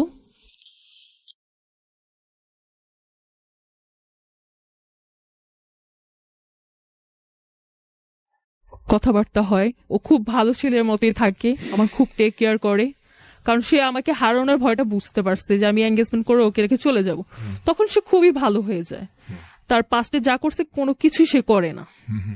তো এরকম যায়, আমার বার্থডে আসে, তো আমার জন্য সারপ্রাইজ নিয়ে আসে, তো আমার টেডি বিয়ার খুবই পছন্দ। তো আমার বার্থডে চলে আসে, আমার জন্য একটা টেডি বিয়ার নিয়ে আসে, মানে আমি যে কি পরিমাণ খুশি হই সেদিন বলার বাহিরে। তো টেডি বিয়ার নিয়ে আসে, তারপর ও কক্সবাজার ঘুরতে যায়। যাওয়ার পর আমি দুষ্টামি করে বলি কি আব্বু তো বিয়ে ঠিক করে ফেলছে, বিয়ে দিয়ে দিবে। তো ওনা করে কি তাড়াহুড়ো করে চলে আসে, মানে আমি বুঝতে পারি যে ওর আমার প্রতি একটা টান ভালোবাসা হয়েছে। তো যাই হোক এরকম করে দিন যায়, কথাবার্তা বলি। তো 16 সালটা খুব ভালোভাবেই কাটে, ওর কোনো অকারেন্স থাকে না, আমাদের দিনগুলো ভালো যায়। তারপর আসে 2017 প্রথম দিকে হইল কি, ওর ওয়ালেটটা আমি ধরছি, ধরার পর বলতেছে যে আমি বলি কি তোমার ওয়ালেটটা আমাকে দাও, বলে কি না ধরতে পারবা না, রাখো, এটা আমাদের তাবিজ আছে, তুমি ধরলে প্রবলেম, আমি দিস। আমি কিসের তাবিজ আছে? তুই ওয়ালেটটা রেখে রেস্টুরেন্টে ওয়াশরুমে যায়। আমি ওয়ালেটটা ধরি, যে দেখি কি মেয়েদের নাম্বার লেখা। আমি বলি কি আল্লাহ কি এগুলো, তবে দেখি 4-5টা মেয়ের নাম্বার লেখা। তো 4-5টা মেয়ের নাম্বার লেখা, আমি বলি এগুলো কোন ধরনের কাজ করলো? আমি বলি এগুলো কি? বলে কি ফ্রেন্ড। আমি কি তুমি বললে এটা আমাদের তাবিজ আছে, এখানে দেখি মেয়েদের নাম্বার। তো করে কি ঠাস করে আমার ওটা হাত থেকে নিয়ে একটা থাপ্পড় মেরে বসে। আর আমি চলে আসতে নি, আমার উন্না টান দিয়ে উন্না ছিঁড়া যায়। তো আমি রাগে করে কি আম্মুর কাছে আসি, আয়সা বলি কি আম্মু দেখো এগুলা করছে আবার। তো আম্মুর আমি থানায় যাই, মানে আমি ওর নামে কেস করব যে রাস্তাও আমাকে এরকম ভাবে মারছে কেন, আমার উন্নাটা ছিঁড়ে ফেলছে। তো যাওয়ার পর মানে ভয় পেয়েছিলাম, আসলে থানায় কখনো যাইনি তো। তারপর আমি চলে আসি, তারপরে বাসায় এসে বলে কি আন্টি দেখেন একটা নাম্বার ছিল, ওই বিয়ের আগে এখন আমার নামে কেস করতে যায়, আমার বাসায় পুলিশ পাঠিয়ে দিচ্ছে, ওই বিয়ের পর কি করে এটা বলে চলে যায়। তারপরে ফোন দিয়ে রাত্রি আবার ফোন দেয়, বলে কি আচ্ছা সরি ভুল হয়ে গেছে, রাগের মাথায় একটা থাপ্পড় মারছে, তুমি এত রাগ করতেছো কেন? রাগ করবো না তো কি করব। তারপরে একটা মেয়ে আমাকে মেসেজ করে ফেসবুকে যে ওর সাথে তো আমার এরকম কথাবার্তা হয়, সম্পর্ক, তুমি আবার কে? আমি আবার সে আগের আসমান থেকে পড়ি 2017-তে। আবার ওর সাথে আমার ঝগড়া সৃষ্টি, কিন্তু 2015 সেপ্টেম্বর থেকে 16 সালটা খুবই ভালো ছিল। 17 এরকম ঝগড়াঝাটি আবার 17-তে শুরু হয়। শুরু হওয়ার পর যায় এরকম দিন, মানে ও আমাকে আবার ও টর্চার করে। আর ওইরকম হয় কি, মানে কিছু হলে আমার গায়ে হাত তুলতেছে, মানে আমার উপরে অধিকার খাটাইতে আসে, মানে সে যেটা বলবে সেটাই আমার করতে হবে, আর অন্য কিছু আমি করতে পারবো না। মানে আমি ওর প্রতি একটা আকৃষ্ট হয়ে যাই, মানে ও আমাকে মারতেছে কাটতেছে, মানে আমি হিসাবে মেনে নিচ্ছি যে ও আমার লাইফ পার্টনার হবে, ওই হিসাবে আমাকে শাসন করতেছে। মানে আমার ভুলগুলো ছিল এখানে, আমি ওকে প্রশ্রয় দিছি। তো যাই হোক, এভাবে গেল। যাওয়ার পর আর কি 2017 চলে আসে শেষটা। তো 16 ডিসেম্বর আমি তখন আর কি মানে ইন্টার কমপ্লিট করে ফেলি 16 সালে। তো আমার রেজাল্ট খুবই খারাপ আসে, 2.75। মানে আমি তো পড়াশোনা করিনি, পড়াশোনার মধ্যেও ছিলাম না। যখন কলেজে পড়ি, হসপিটাল, সুসাইড, মন খারাপ নিয়েছিলাম। তো চলে আসে 2017 ভার্সিটিতে অ্যাডমিশন হই। না সরি, আমি তখন ভার্সিটি অ্যাডমিশন হইনি, ও ভার্সিটি অ্যাডমিশন হয়েছে। আমি অ্যাডমিশন হওয়ার পর হয় কি, ওর ভার্সিটি একটা মেয়ে আছে অজন্তা নামে। ওই মেয়ের সাথে মানে মেয়েটা হিন্দু, তো ওর পোশাকের কোনো লেভেল ছিল না, মানে খুব খারাপ ভাবে পিকচার তুলছে। তো মানে অনেক ক্লোজলি খারাপ ভাবে। তো আমার দেখে, মানে আমি অনেক বছর পর তো এরকম কিছু দেখেছি, মানে মোবাইলটা হাতে নিয়ে আমি বসে পড়ি, বসে পড়ে অনেক চিৎকার দিয়ে কান্নাকাটি করি। তা আমি বল, কি হয়েছে? আমি বলছে কি, দেখো মো তানভীর এগুলা করছে। তো বলতেছে, কি বলবো তোকে, আর তোরটা তো তুই বুঝিস, আমাদের কথা তো আর শুনিস না, তোরটা তুই বুঝিস, তুই জানিস। তো আমি খুবই কষ্ট পাই 16 ডিসেম্বর ওটা পিকচার গুলো যে তুলে আমি। তারপর ওর প্রোফাইলে আপলোড দেয়। আমি বলি, তুমি আমার ছবি কখনো প্রোফাইলে আপলোড দাও না, এই মেয়েকে তুমি কভার পিকে দিলা, প্রোফাইলে দিলা, এই মেয়ের সাথে তোমার সম্পর্ক কি, তোমাকে বলতে হবে। যায়, তারপরে দেখি ভার্সিটিতে গিয়ে মানে অনেক মেয়ে সমাহার, মানে সে ভার্সিটি লাইফে উঠে আবার চেঞ্জ, মানে তার অন্য মেয়েদের প্রতি আকৃষ্টতা বেড়ে গেল, কারণ আমি ওইরকম ওয়েস্টার্ন ভাবে চলাফেরা করি না। তো তার সবকিছু চেঞ্জ হয়ে গেল। তারপরে মানে ওর সাথে আমার প্রচুর ঝগড়াঝাটি চলছে, তো চলছে 16 তারিখ থেকে নিয়ে ঝগড়া চলতেছে প্রতিনিয়ত। তো 16 তারিখ থেকে 4 তারিখ আসলো। তো আমি ওকে ফোন ভিডিও কলে কথা বলতেছি যে দেখো, আমি চাইতেছি এখন তুমি আমাকে বিয়ে করো, যেহেতু আমার সাথে রিলেশনে আসছো, বিয়ে তো করবাই, আজকে হোক কার হোক। এখন তো তুমি ম্যাচুরেট হইছো, এখন তো তুমি বিয়ে করতে পারো, আমারও 18 ইয়ার্স হয়ে গেছে। তুমি ভাইকে ফোনটা দাও তো। তোর বোন করলো কি ফোনটা, বলতেছে ও তো উপরে ঘুমাইছে, আমি নিস। তারপর ওর সাথে আমি টোটালি কথা বলা অফ করে দিই, অফ করে আমি নিজের মতন চলি। তারপর আমি জানুয়ারি মাসে ভার্সিটিতে অ্যাপ্লাই করি, ডিগ্রিতে অ্যাডমিশন নেই আর কি, কারণ ও আমাকে ভর্তি হতে দেয়নি, যার কারণে আমি অনার্সে ভর্তি হতে পারিনি, আমার সময় চলে গেছিল। তো আমি ডিগ্রিতে ভর্তি হওয়ার পর ভার্সিটির তো ক্লাস শুরু হয়নি, তো আমি ফেসবুক ইউজ করি। তো ফেসবুকে আমার একটা রাজীব আর একটা সাকিব নামে ছেলের সাথে পরিচয় হয়। তো ওদের সাথে আমার ফ্রেন্ডশিপটা খুবই ক্লোজ হয়, খুবই গভীর, মানে খুবই ভালো টাইম পাস হচ্ছে ওদের সাথে। আর আমি ওর কথা মনেও করতেছি না। ওই মেয়ের সাথে পিকচার আপলোড দিতেছে প্রতিনিয়ত, ঘুরতেছে, লিখতেছে লাইফ লাইন, এরকম টাইপের। তা আমি বলে, কর গিয়ে, আমি তো ওকে আর দেখতেও যাবো না। আর আমি ওকে দেখতেও যেতাম না, দেখতেছে আমার ফ্রেন্ডরা ওর আইডি থেকে স্ক্রিনশট দিয়ে আমাকে পাঠাইতো, আর আমি ওকে সাথে সাথে ওই দিন ব্লক করে দিছি। তো ওর কথা আমি কোনো করি না, কেয়ার করি না, তো কথাবার্তাও বলি না। তো জানুয়ারি মাস ছিল, তো আমার রাজীব ছেলেটার সাথে ভালো ফ্রেন্ডশিপ হয়, ওর সাথে আমি একদিন দেখা করি। দেখা করার পর ঘুরি, ভালো লাগে ছেলেটাকে, কথাবার্তা খুবই ভালো, আর ছেলেটাও খুবই ভালো। তো দেখা সাক্ষাৎ করে এগুলা হয়। সাকিবের সাথেও দেখা করি, তো 2টা ফ্রেন্ড আমার হয়। আর এমনিতে ফেসবুকে অনেক ছেলের সাথে আমার ফ্রেন্ডশিপ হয়। আমি নতুন নতুন পিকচার আপলোড দিতেছি প্রতিদিন সাজুগুজু করে, মানে আমি ভালোই আছি। তো এরকম চলে যায়। তো যে আমি বলেছিলাম না যে আমার ফ্রেন্ডের ছোট ভাই অমিত, ও আর কি ওর এরকম একটা ছেলে, ওকে যদি একটা কথা বলি তুমি এটা কাউকে বলবা না, সেটাও সবাইকে বলবি এরকম। তা আমি আবার করলাম কি, দেখ আমার একটা রাজীব নামে একটা ফ্রেন্ড হয়েছে, সাকিব নামে একটা ফ্রেন্ড হয়েছে, আলহামদুলিল্লাহ আমি অনেক ভালো আছি রে এখন ওরে ছাইরা। বলতেছে যে কি বলো, তুমি পাগল হয়ে গেছো, তুমি না ওরা এত লাভ করো, তুমি আবার ওগুলা কি করতেছো, আমাকে দেখ না, দেখ তুই দেখ, ছবি তুলছি দেখ। তো এগুলা যে ওকে বলে, তো ওগুলা বলার পর ওর পারপিটেশন খারাপ হয়ে যায় যে আমার এরকম ছেলে ফ্রেন্ড হয়েছে, আমি ওকে ছাড়া ভালো আছে এটা আমি মাইনে নিতে পারতেছে না। যে মেয়ে তো আমাকে ছাড়া কখনো ভালো থাকে না, এত ভালো থাকতেছে কিভাবে, আমি অনেক ভালো সুখে আছি। তো পিকচার গুলো দেওয়ার পর ও দেখে, তো বার্থডে যায়, ও হয়তো এক্সপেক্ট করে যে আমি তোর প্রতি অনেক উইক, ওকে উইশ করবো, তো আমি ওকে উইশও করি না, ফোনও দেন, কিছুই না, মানে আমি ওকে কোনো রেসপন্সই করি না। তো এর মধ্যে সাকরাইনের পার্টি হয় পুরান ঢাকা, তো এই ডিজেতে গিয়ে সাকরাইনের পার্টিতে গিয়ে মানে যত রকমের পিকচার তুলে, কাউকে বুকে নিয়ে, কাউকে পায়ে নিয়ে, মানে যেরকম ভাবে একটা নোংরা পিকচার হয় এগুলো তুলে তুলে আপলোড দেয়। তা আমি ওকে কিছুই বলি না, মানে আমার বলা দরকার কি যার সাথে আমার সম্পর্ক নেই, তো বলি না। না বলার পর ও আর কি আমাকে ফোন দেয় 4 তারিখে ফেব্রুয়ারি, মানে ফোন দিচ্ছে কি রং নাম্বার দিয়ে, মানে ওর নাম্বার দিয়ে আমাকে কল দিচ্ছে না। তো আমি পরে ফোনটা ধরে আমি বলি কে, কথা বলে না, চুপ করে আছে। তা আমি বুঝতে পারি ও, তো আমি ইচ্ছা করে বলতেছি যে রাকিব, সাকিব, মানে যত ছেলে নামি মুখে আসতেছে আমি বলতেছি যে তুই বুঝ আমি এগুলো বলতেছি।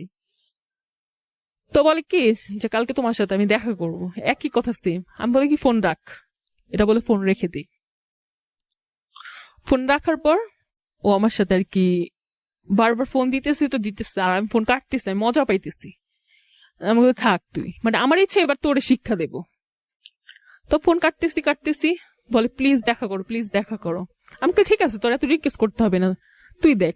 তো আমি খুবই সুন্দর করে সাজুগুজু করে যাই ওর সাথে দেখা করতে। তো আমাকে দেখার পর তো ও বলছে কি আল্লাহ তোমার এত সুন্দর কিভাবে লাগতেছে, তুমি দেখি সুন্দর হয়ে গেছো। আমি তো হবো না, এখন তো শান্তিতে আছি, শান্তিতে থাকলে আমার সুন্দরই হয়। তো এগুলো বলি। তো আমরা টিএসসি তে দেখা করি, তো বসছি, বসার পর পিছন থেকে আসছে পুলিশ, বলে হ্যাঁ আপনি কি করতেছেন শুধু শুধু। আমি না হাসতেছি, আমি বলি কি করছে আপনি বলেন তো। বলে কি না সাইডে আসেন। আমি বলি কি আচ্ছা আসেন। তো বলতেছে কি ঘুরতে আসেন, কি হয় আপনার। তো ওই বলতেছে যে আমার গার্লফ্রেন্ড হয়। তো আবার আমার কানে কানে এসে বলতেছে ভালো হবে, এখন নিয়ে যদি বিয়ে দেয়া দেয় তুমি তো আর যাইতে পারবা না, আমি কে বিয়ে করবে তোমাকে, আমি তোমাকে কখনো অ্যাকসেপ্ট করবোই না। তুই আঙ্কেলটা কথাবার্তা বলে আমাদের বলে কি এখানে থাকেও না চলে যাও। তোমরা ওখান থেকে চলে আসছি শিশু পার্কে। এখন বললাম ঠিক আছে আমি এখন চলে যাবো, আমার অনেক সময় হয়ে গেছে, আর আমি আমার ফোন বাসে রেখে আসছি। আর তুমি তো, ও বলতেছে হ্যাঁ তোমার তো অনেক বয়ফ্রেন্ড হয়ে গেছে। আমাকে হ্যাঁ আমার বয়ফ্রেন্ড হয়েছে, সো হোয়াট। বলে কি হ্যাঁ ও এখন তো ওদেরই ভালোবাসে। আমি হ্যাঁ আমি ওদের অনেক বেশি ভালোবাসি। তো তো এরকম ভাবে আমি কথা বলতেছি, ও কান্না করতেছে বসে বসে। তো আমি বলতেছি যে এখন কান্না করার কি আছে, এগুলো কি আমাকে ঢং দেখাও, তোমার অনেক নাটক আমার দেখা আছে, এইসব নাটক দেখায় আর লাভ নেই। তো বেসিক্যালি আমার মনে ওগুলো শয়তানি আছে যে এটা ওর এবার আমি শিক্ষাটা দেব। তো অনেক কান্না করতেছে, অনেক, মানে যা বলার বাহিরে, মানে ইয়াতে শিশু পার্কে বসে বসে কান্না করতেছে, আর আমি বসে বসে হাসতেছি।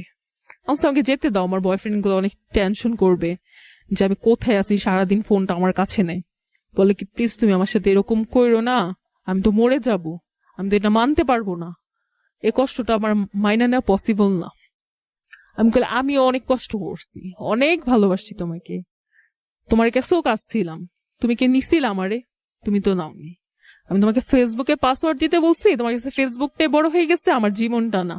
তুমি আমার মরার জন্য রেখে আসছো, তুমি সাকরাইনে পার্টি করো, তুমি অজান্তার সাথে তুমি যাও, তা এখন আমার কাছে আসছো কেন? তোমার না ভার্সিটি তো কত ওয়েস্টার্ন গার্ল আসছে, কত সুন্দরী মেয়ে আছে, আমি তো অসুন্দর, ভালো না দেখতে, আমি গরিব ফ্যামিলির মেয়ে, তুমি তো অনেক ভালো আসতো। এগুলো বলার কারণ কি?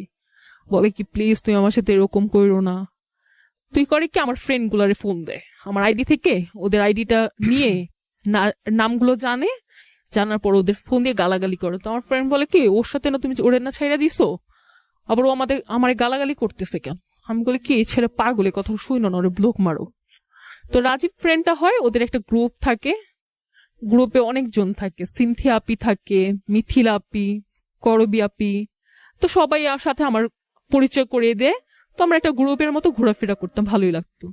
তো এখন আমাকে বলতেছে যে ওই আপুদের মেসেজ করতেছে সবাইকে, সবাই আমাকে জিজ্ঞেস করতেছে, আর আমি ওদের কাছে বলিনি যে আমার আগের রিলেশন ছিল। তারপরে জিজ্ঞেস করছে এই ছেলে কে, তোমার সাথে নাকি রিলেশন ছিল, আমাদের বলতেছে। আমি বলি কি না না আপু আমি চিনি না ছেলেরে, বাদ দেন তো, মানে আমি চাচ্ছি না যে আমার পাস্ট আমার ফিউচার মানে প্রেজেন্ট আসুক। তো এরকম যাওয়ার পর ও আর কি এরকম বলতে থাকে, মাপ চাইতে থাকে। তোর মধ্যে 13 ফেব্রুয়ারিতে ওর সাথে আমি ঘুরতে বের হই।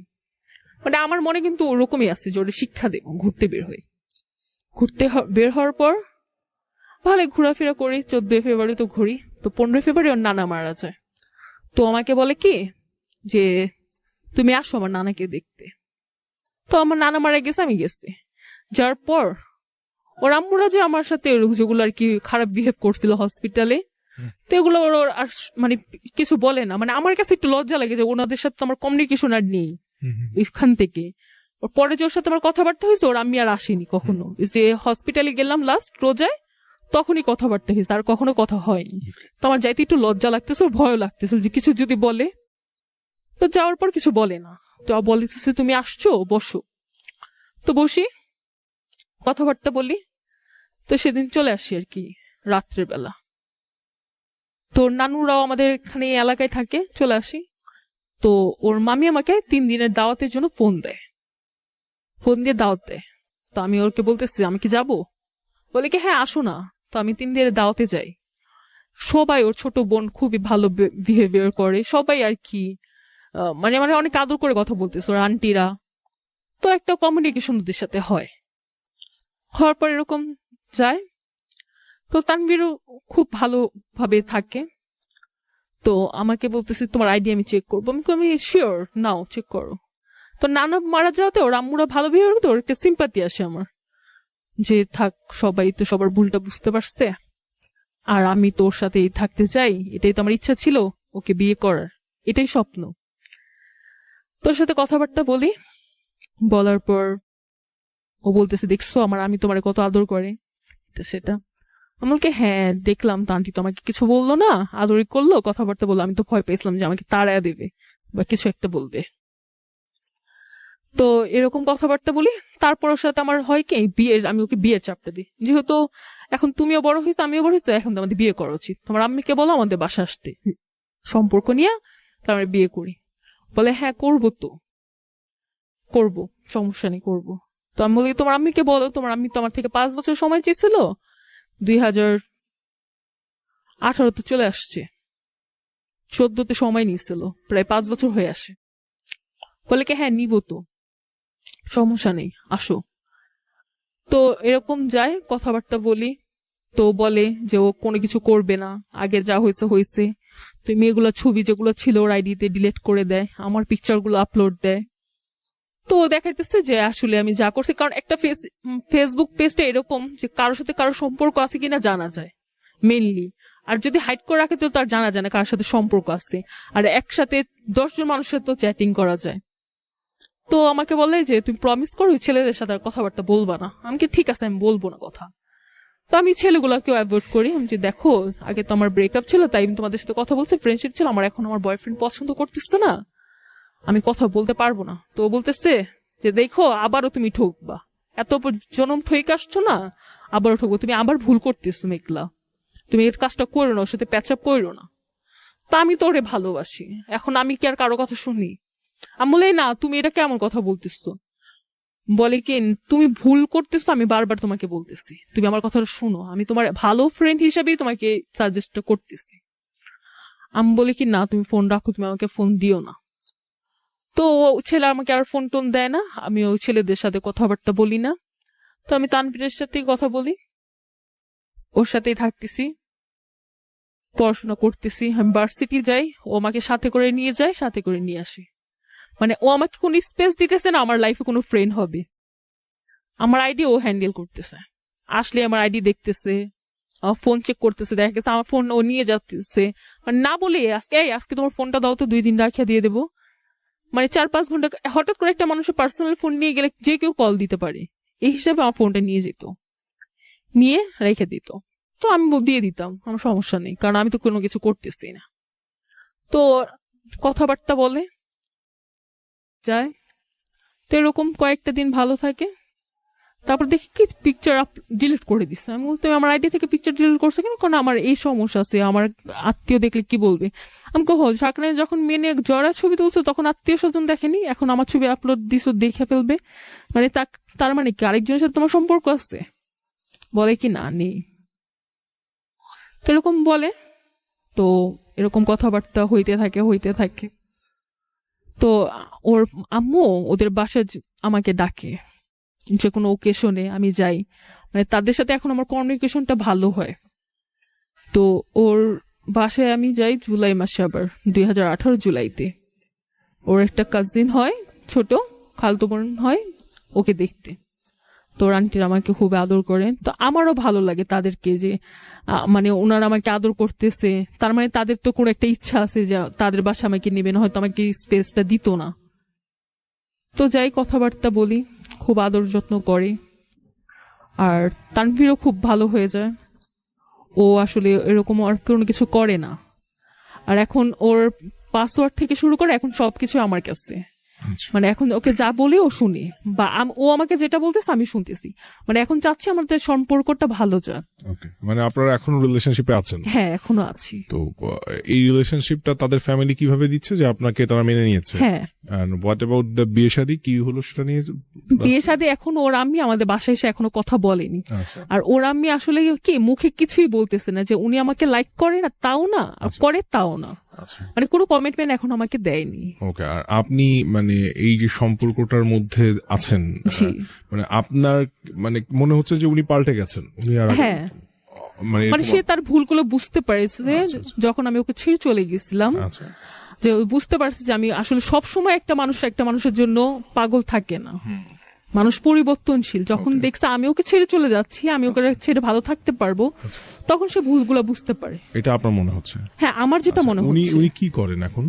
অনার্স সেকেন্ড ইয়ারে পড়তেছে। অনার্স সেকেন্ড ইয়ারে পড়ছে।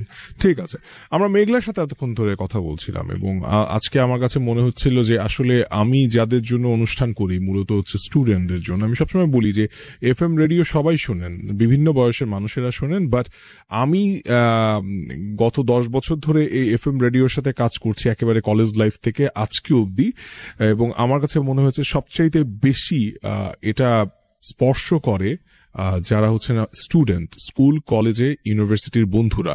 বাকিরা হয়তো বা সময় পেলে শোনেন, মাঝে মধ্যে ফেসবুকে লাইভ হলে দেখেন, দ্যাটস ইট। বাট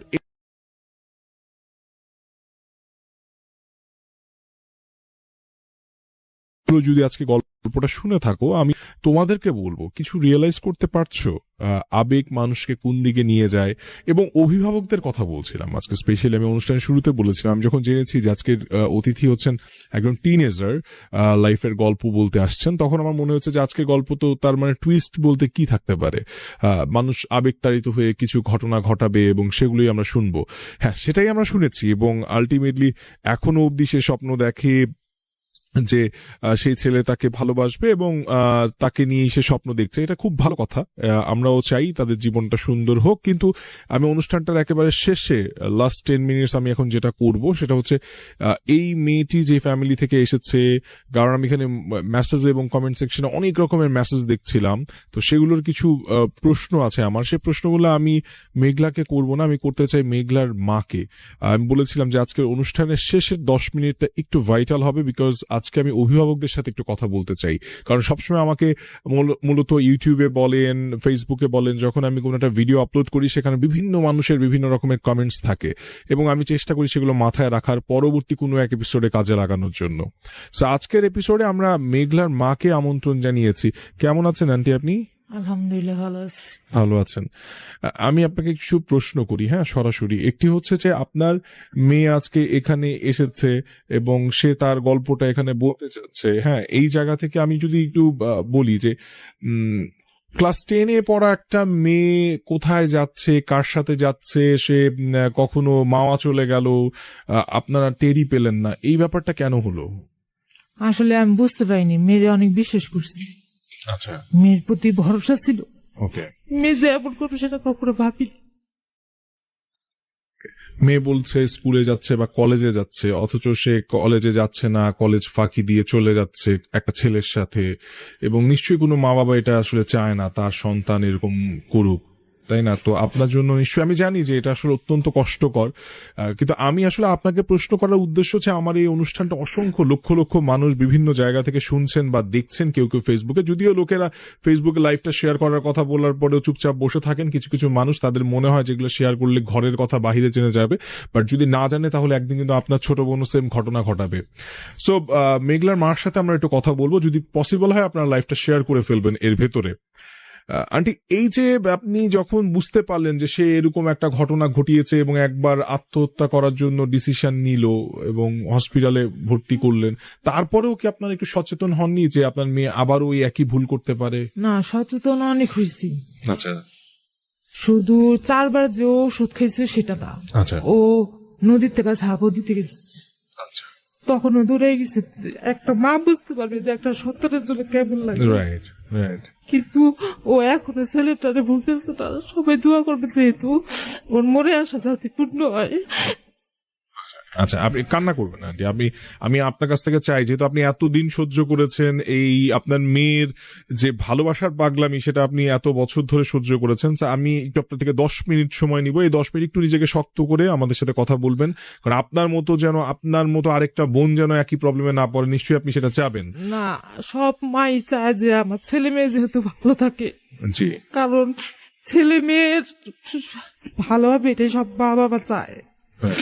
এরকম যেহেতু কোনো ছেলে মেয়ে না করে যে বাবা মারে দুঃখ দেয়, কারণ সব বাবা মাই চায় যে আমার মেয়ে ভালো থাক, আমার ছেলে ভালো থাক। জি, এখন মেঘলা যেটা করছে, অনেক ভালো একটা পরিবারের ছেলে, জি, হয়তোবা প্রভাবশালী ওনারা, আমরা একটু নিম্ন শ্রেণী। ভালোবাসা ক্ষতি যেটা আমি বলবো না, কারণ ভালোবাসা মানুষের থাকতেই পারে, জি, কিন্তু ওই ছেলেদের ফ্যামিলিটা অন্যরকম, ওর সাথে ব্যবহার করে একরকম, জি, কিন্তু ও এখনো বুঝে না। সামনে কি হবে সেটা আমি বলতে পারি না, কিন্তু ওকে একটা বলে, কিন্তু আমার সাথে কিন্তু তেমন কিছু বলে বুঝতে না। পারছি আমরা। এখন যদি ছেলের মা ভালো হইতো নিশ্চয়ই আমাদের সাথে কথা বলতো, এরকম করতো না। জি, তো উনি আমার অনেক অপমান করেছে, অনেক কিছু করছে, আলহামদুলিল্লাহ, কিন্তু এরকম যে ওর মতো যখন আর কোন মেয়ে না করে।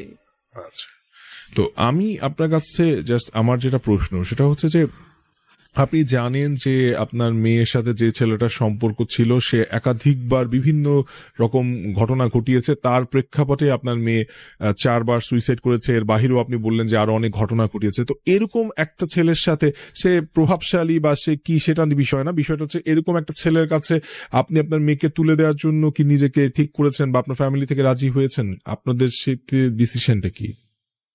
এখন ওর দিকে তাকে রাজি না হইলেও রাজি হইতে হয়। তার মানে আপনি আসলে আপনাদের ফ্যামিলি থেকে না, আপনার মেয়ের জন্য রাজি হচ্ছেন, ব্যাপারটা এরকম? এরকমই। আচ্ছা, একটু মেঘলার কাছে আসি। মেঘলা, এই যে জন্ম দিয়েছে মা বাবা ভাই বোন, এরা যে পরিবারের তোমার সদস্য, এদের কোনো গুরুত্বই কি তোমার জীবনে নেই আসলে? না, গুরুত্ব নেই বলতে এরকম না, আচ্ছা গুরুত্ব অবশ্যই আছে, আচ্ছা, কিন্তু আমি এরকম একটা সিচুয়েশনে পড়ছি যে আমার পুরা এলাকাটা, হ্যাঁ, সবাই কিন্তু এই কথাগুলো জানে। আচ্ছা ইন ফিউচার যদি আমি অন্য একটা ছেলেকে বিয়ে করি, সে কিন্তু মেনে নিতে পারবে না এগুলো। আচ্ছা দেখা যাবে হ্যাঁ ফার্স্টলি আমাকে বিয়ে করলো, আচ্ছা তারপর বলবে হ্যাঁ তুমি তো এগুলো করেছো। আমি কখনো কিন্তু একটা মানুষের সাথে ভালো থাকতে পারবো না। আর আমি যদি হাইড করে যাই, একটা ছেলেকে বিয়ে করি, ওর লাইফ নষ্ট করা হবে। আচ্ছা ও যদি কখনো ভালো হয়, ওকে আমি বিয়ে করব, যদি দেখি না ও প্রপারলি ভালো আছে, তবে ওর সাথে আমি বিয়ে করব, বা ওর যদি ইচ্ছা থাকে, আর যদি না থাকে আমি আমার মতো থাকবো। আচ্ছা কিন্তু আমি আরেক ছেলেকে বিয়ে করে ওর লাইফটা তো নষ্ট করতে পারি না, আচ্ছা। কারণ আমি তাকে ভালোবাসতে পারবো না। তো শুধু শুধু এর আগে তো একটা এঙ্গেজমেন্ট হয়েছিল তোমার, তুমি বাসা থেকে, কিন্তু সেটা ভেঙেছো তুমি। হ্যাঁ, তখন তো মানে আমি ওইরকম অবস্থায় ছিলাম, ওটা হয়েছে আজ থেকে আরো 4 বছর আগে। আচ্ছা, তখন আমার ছিল যে ও তোমাকে ভালোবাসে না, তো আমার অবশ্যই একটা সংশয় করতে হবে। আর তখন বিষয়টা এত দূরে যায়নি। আচ্ছা, আর এখন বিষয়টা তো অন্যরকম হয়ে গেছে। আচ্ছা, তো এখন ও যদি তোমাকে মেনে নেয় তাহলে তুমি ওকে বিয়ে করতে চাও? হ্যাঁ, মানে এতে করে যদি তোমার ফ্যামিলি ব্যাপারটাকে মেনে নাও নেয় তাও?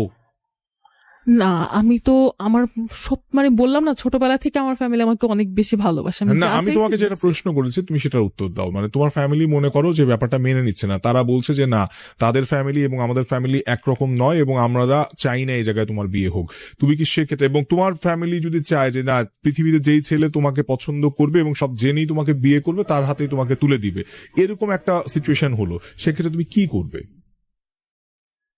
সেটা অনেক ডিফিকাল্ট হয়ে যাবে আমার জন্য, যে আমি আসলে কোনটা চুজ করব। ওকে, মানে বিষয়টা অনেক ডিফিকাল্ট হয়ে যাবে, একটু সহজ করে দেই তোমার জন্য।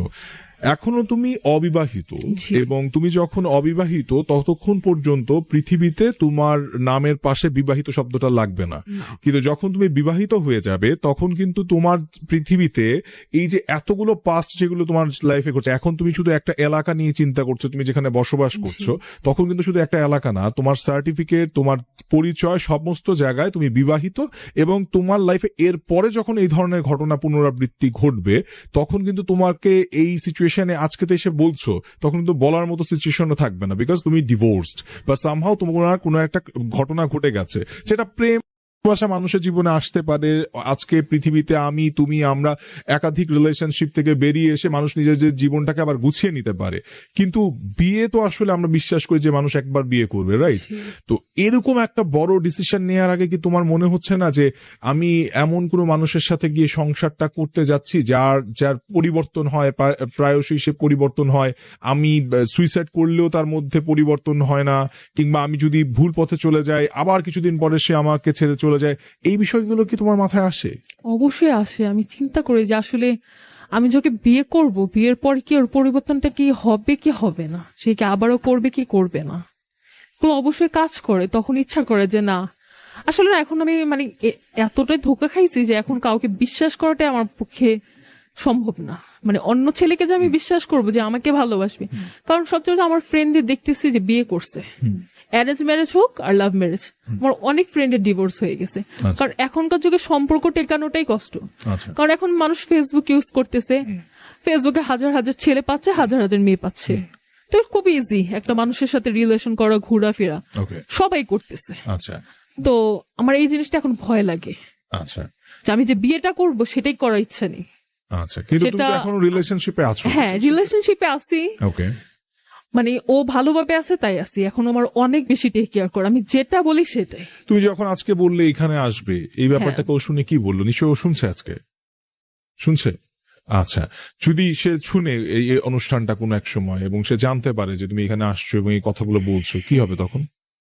কি হবে, হয়তো কিছুদিন রাগ করবে, রাগ করবে, এটুকি। তো তুমি তো সবই তাকে বলো, তাহলে এটা বললে না কেন?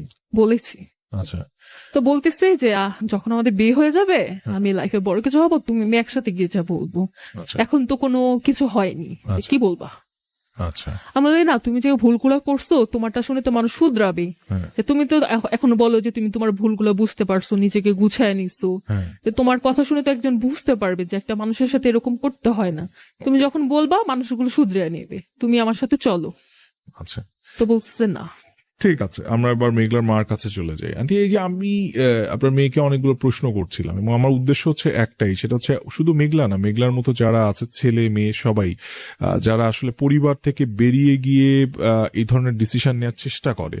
তো আপনাকে যদি বলি, আপনি একটা মা হিসেবে আপনি কখন প্রথমে বুঝলেন যে আসলে আপনার মেয়ে এরকম ভুল কাজ করতে শুরু করছে? ওর ভাবসাব অন্যরকম ছিল। ও বেশিরভাগ বাথরুমে যাওয়ার কথা বলতো। আচ্ছা, আমি ওর বাবার বলতাম যে বাথরুমে মনে হয় ও ফোনটা কথা দিয়েছিল কে ওকে? বলতো। ও ছেলে মনে দিচ্ছে। প্রথম ফোনটা? হ্যাঁ, আমি ওকে ফোন দিইনি। আচ্ছা, ফোনকে ওই ছেলেটা তোমাকে কিনে হ্যাঁ, দিয়েছিল যখন ওর সাথে মানে রিলেশনটা হয়, যে আমি বললাম ক্লাস না, 10 থাকা অবস্থায়? হ্যাঁ, প্রথম তো যে বিচার দিই, প্রথম তো অস্বীকার করি যে ওর সাথে আমার রিলেশন নেই, তখন আমার থেকে ফোন নিয়ে নেওয়া হয়, মানে ফোন বলতে বাসার যে ফোন ছিল আম্মুর, ওটাই ইউজ করতাম। আচ্ছা, তারপরে আপনি বুঝতে পারলেন যে ও এরকম কথা বলে, হ্যাঁ। তারপরে আপনি কি কোনো ভাবে চেষ্টা করেছেন ও কার সাথে কথা বলে? ওর বাবা একটু সহজ সরল তো, হ্যাঁ, বলতো তুমি মেয়ে বাথরুমে গেলে ও কথা কান দাও। আচ্ছা, আমি বলি না, আমার জানি কেমন কেমন লাগে। তারপর পাশে ফ্লাইটে যাইতো, এখানে যায় বোধহয় চার্জ দিত, আচ্ছা, মানে গেলে কিছু লুকাইতো, আমি বুঝতে পারতাম। আচ্ছা, তখন তো ওরে বলছি যে তুমি কি উনি কিছু করো? হ্যাঁ, তখন বলছে না, এগুলো কিছু কই না। যখন ওই যে ছেলের মা আসলো, হ্যাঁ, এলাকার লোকজন আসলো, হ্যাঁ, তখন বুঝতে পারলাম যে আসলে আমি যেটা ভাবছিলাম সেটাই। ওর বাবারে বললাম যে আমি যেটা ভাবছি সেটাই হলো। আচ্ছা। আমার একটা কথা, জি যে ছেলের মারা, আমিও একটা ছেলের মা, কিন্তু একটা মেয়ের জীবন নিয়ে এভাবে খেলা করা ঠিক না। আপনি যদি না নেবেন না নেবেন, কিন্তু একটা মেয়ের আশা দেওয়া তো ঠিক না যে 5 বছর পর তোমাকে নেব, আল্লাহকে বিশ্বাস করো, যদি আমাকে বিশ্বাস করেন আমার জবানকে বিশ্বাস করেন, এইভাবে আমাকে বলছে। আচ্ছা, আমার প্রশ্ন হচ্ছে আপনার মেয়ের না হয় বয়স কম, কিন্তু ও যেভাবে চিন্তা করতেছে যে ওর লাইফে ছেলে যদি ওকে না নেয়, আপনাদের এলাকাতে সবাই জেনে গেছে, তো আপনি একজন মা হিসেবেও কিভাবে চিন্তা করেন, নাকি আপনি একটু অন্যভাবে ভাবেন? চিন্তা করি যখন ওরা বলতে যাই তখনই তো সুসাইডের দিকে চলে যায়। আচ্ছা, মানে না, কিন্তু আমার প্রশ্নটা হচ্ছে আজকে কিন্তু আপনার মেয়ে সুইসাইডে যাবে এই কথা চিন্তা না করে আপনি একটা মা হিসেবে কথা বলবেন, যে মানে আপনার মেয়ে যেভাবে চিন্তা করতেছে যে ওই ছেলে যদি ওকে বিয়ে না করে তাহলে ওর জীবন তো শেষ, তাহলে আর অন্য কারোর সাথে বিয়ে হবে না, ওর কথার মধ্যে এই ফ্রাস্ট্রেশন বা এই হতাশা বারবার চলে আসতেছে যে কেউ জেনে শুনে ওকে বিয়ে করবে না। কিন্তু আপনি বা আপনার পরিবার কি কখনো এইভাবে চিন্তা করেন যে না, এখানে বিয়ে না হলেও অন্যভাবে হতে পারে, এইভাবে কি হ্যাঁ, কখনো হতে ভাবছেন? পারে। আচ্ছা অনেক ছেলেই বলে যে এরকম মানুষের জীবনে হয়, অনেক ছেলে এই বিয়ের প্রস্তাব দেয়, ও রাজি হয় না। আচ্ছা, মানে ও রাজি হয় না বলে বিষয়টা আসলে আপনারা মেনে নিচ্ছেন, ব্যাপারটা হচ্ছে এরকম। ঠিক আছে, তারপরে এই যে আপনার মেয়ে যখন এই ঘটনাগুলো একের পর একভাবে ঘটাচ্ছে এবং তার পরিবারের সাথে, ওই ছেলের পরিবারের সাথে আপনারা কথা বললেন, তো তাদের সাথে কি আপনার হাজবেন্ড কথা বলেছে? না, কখনো কথা বলেনি? ও যে একদিন বলছে ছেলের বাবা যে অনেক রাজনীতিবাদ, তো তখন বললো যে আপনাদের ক্ষমতা আছে না, আমি মেয়ের মা, ভাইদের কাছেও বলতে পারি না, সব ভাইদের কাছে বলতে গেলে ভাইরা হয়তো বা ভাইয়ের বউর একটা খারাপ বলবো, আচ্ছা আত্মীয় স্বজন বলতে পারে, আচ্ছা একটা কিছু হইলে আমরা বলবো তোমার মেয়েটা করছে সেটা করছে, এটা বলতেই পারে। আচ্ছা, তখন আর বলিনি, মানে ওরা যাই বলছে, মানে একটা পাড়া দেখলে যে এরকম ওকে। সেরকম। না, কথা হয়েছিল যখন ওরা মেয়ে আসছিল, ওর খালার আসছিল, তখন আব্বুও ছিল বাসায়, জি তখনই কথা হয়েছে, আব্বুও ছিল। তার মধ্যে ওর আব্বু আবার স্ট্রোকও করছে, হ্যাঁ, তখনই আবার সবাই বলছে যে বিয়ে টিয়ে দিয়ে দাও, তখন তো আমি মানুষের কাছে কিছু বলতে পারি না। ওকে। তখন ছেলেটা আবার মেডিকেলে আসে, সবাই জিজ্ঞেস করে আত্মীয়রা যে যে কে, আমি বলছি যে ওর সাথে পড়াশোনা করে, তো মানুষ তো বুঝে, মানুষ বুঝে না এমন কোনো কথা নেই, তখন আমি কিছু বলতে পারি না, কি বলবো। তো আমি আপনাকে শুধু একটা কথা বলবো, সেটা হচ্ছে যে আজকে অনেকেই শুনছে, অনেক মারাও শুনছে, তাদের ছেলে মেয়েরাও হয়তো স্কুলে কলেজে পড়ে। তো এই যে আপনি আপনার জীবন থেকে আপনার মেয়ে যে ঘটনাগুলো ঘটাইছে, বা আজকে আপনি যে সিচুয়েশনে পড়ছেন আপনার মেয়েকে নিয়ে, আপনার কি কিছু বলতে ইচ্ছা করতেছে এই মাদেরকে নিয়ে? হ্যাঁ, যা যেহেতু ওনারা সচেতন হয়, মেয়ে কি করতেছে দেখে, আমি যে ভুল করছি তারা যখন সেই ভুল না করে, মেয়েগুলো যেহেতু সেই ভুল না করে, কারণ বাবা মা আপনার ভুলটা কোথা ছিল একজন মা হিসেবে? আপনি কোন আমি জায়গাটা ওকে ভুল বিশ্বাস করছিলাম, করছেন? আচ্ছা, অনেক বিশ্বাস করছিলাম। কি ধরনের বিশ্বাস যে ও কোথায় যাচ্ছে বা যাচ্ছে? আমি জানতাম যে আমার ভিতরে একটা বিশ্বাস ছিল যে আমি এই ধরনের কথা কাজ করবে না, কিন্তু আজকে আমার ও কোথায় এসে দাঁড়া করাইছে সেটা আল্লাহ ছাড়া কেউ জানে না। যেদিন ও মা হইব সেদিন ও বুঝবে না, ও বুঝবে না, কারণ এখনো ওর ভিতরে আবেগ বুঝার ক্ষমতা নাই।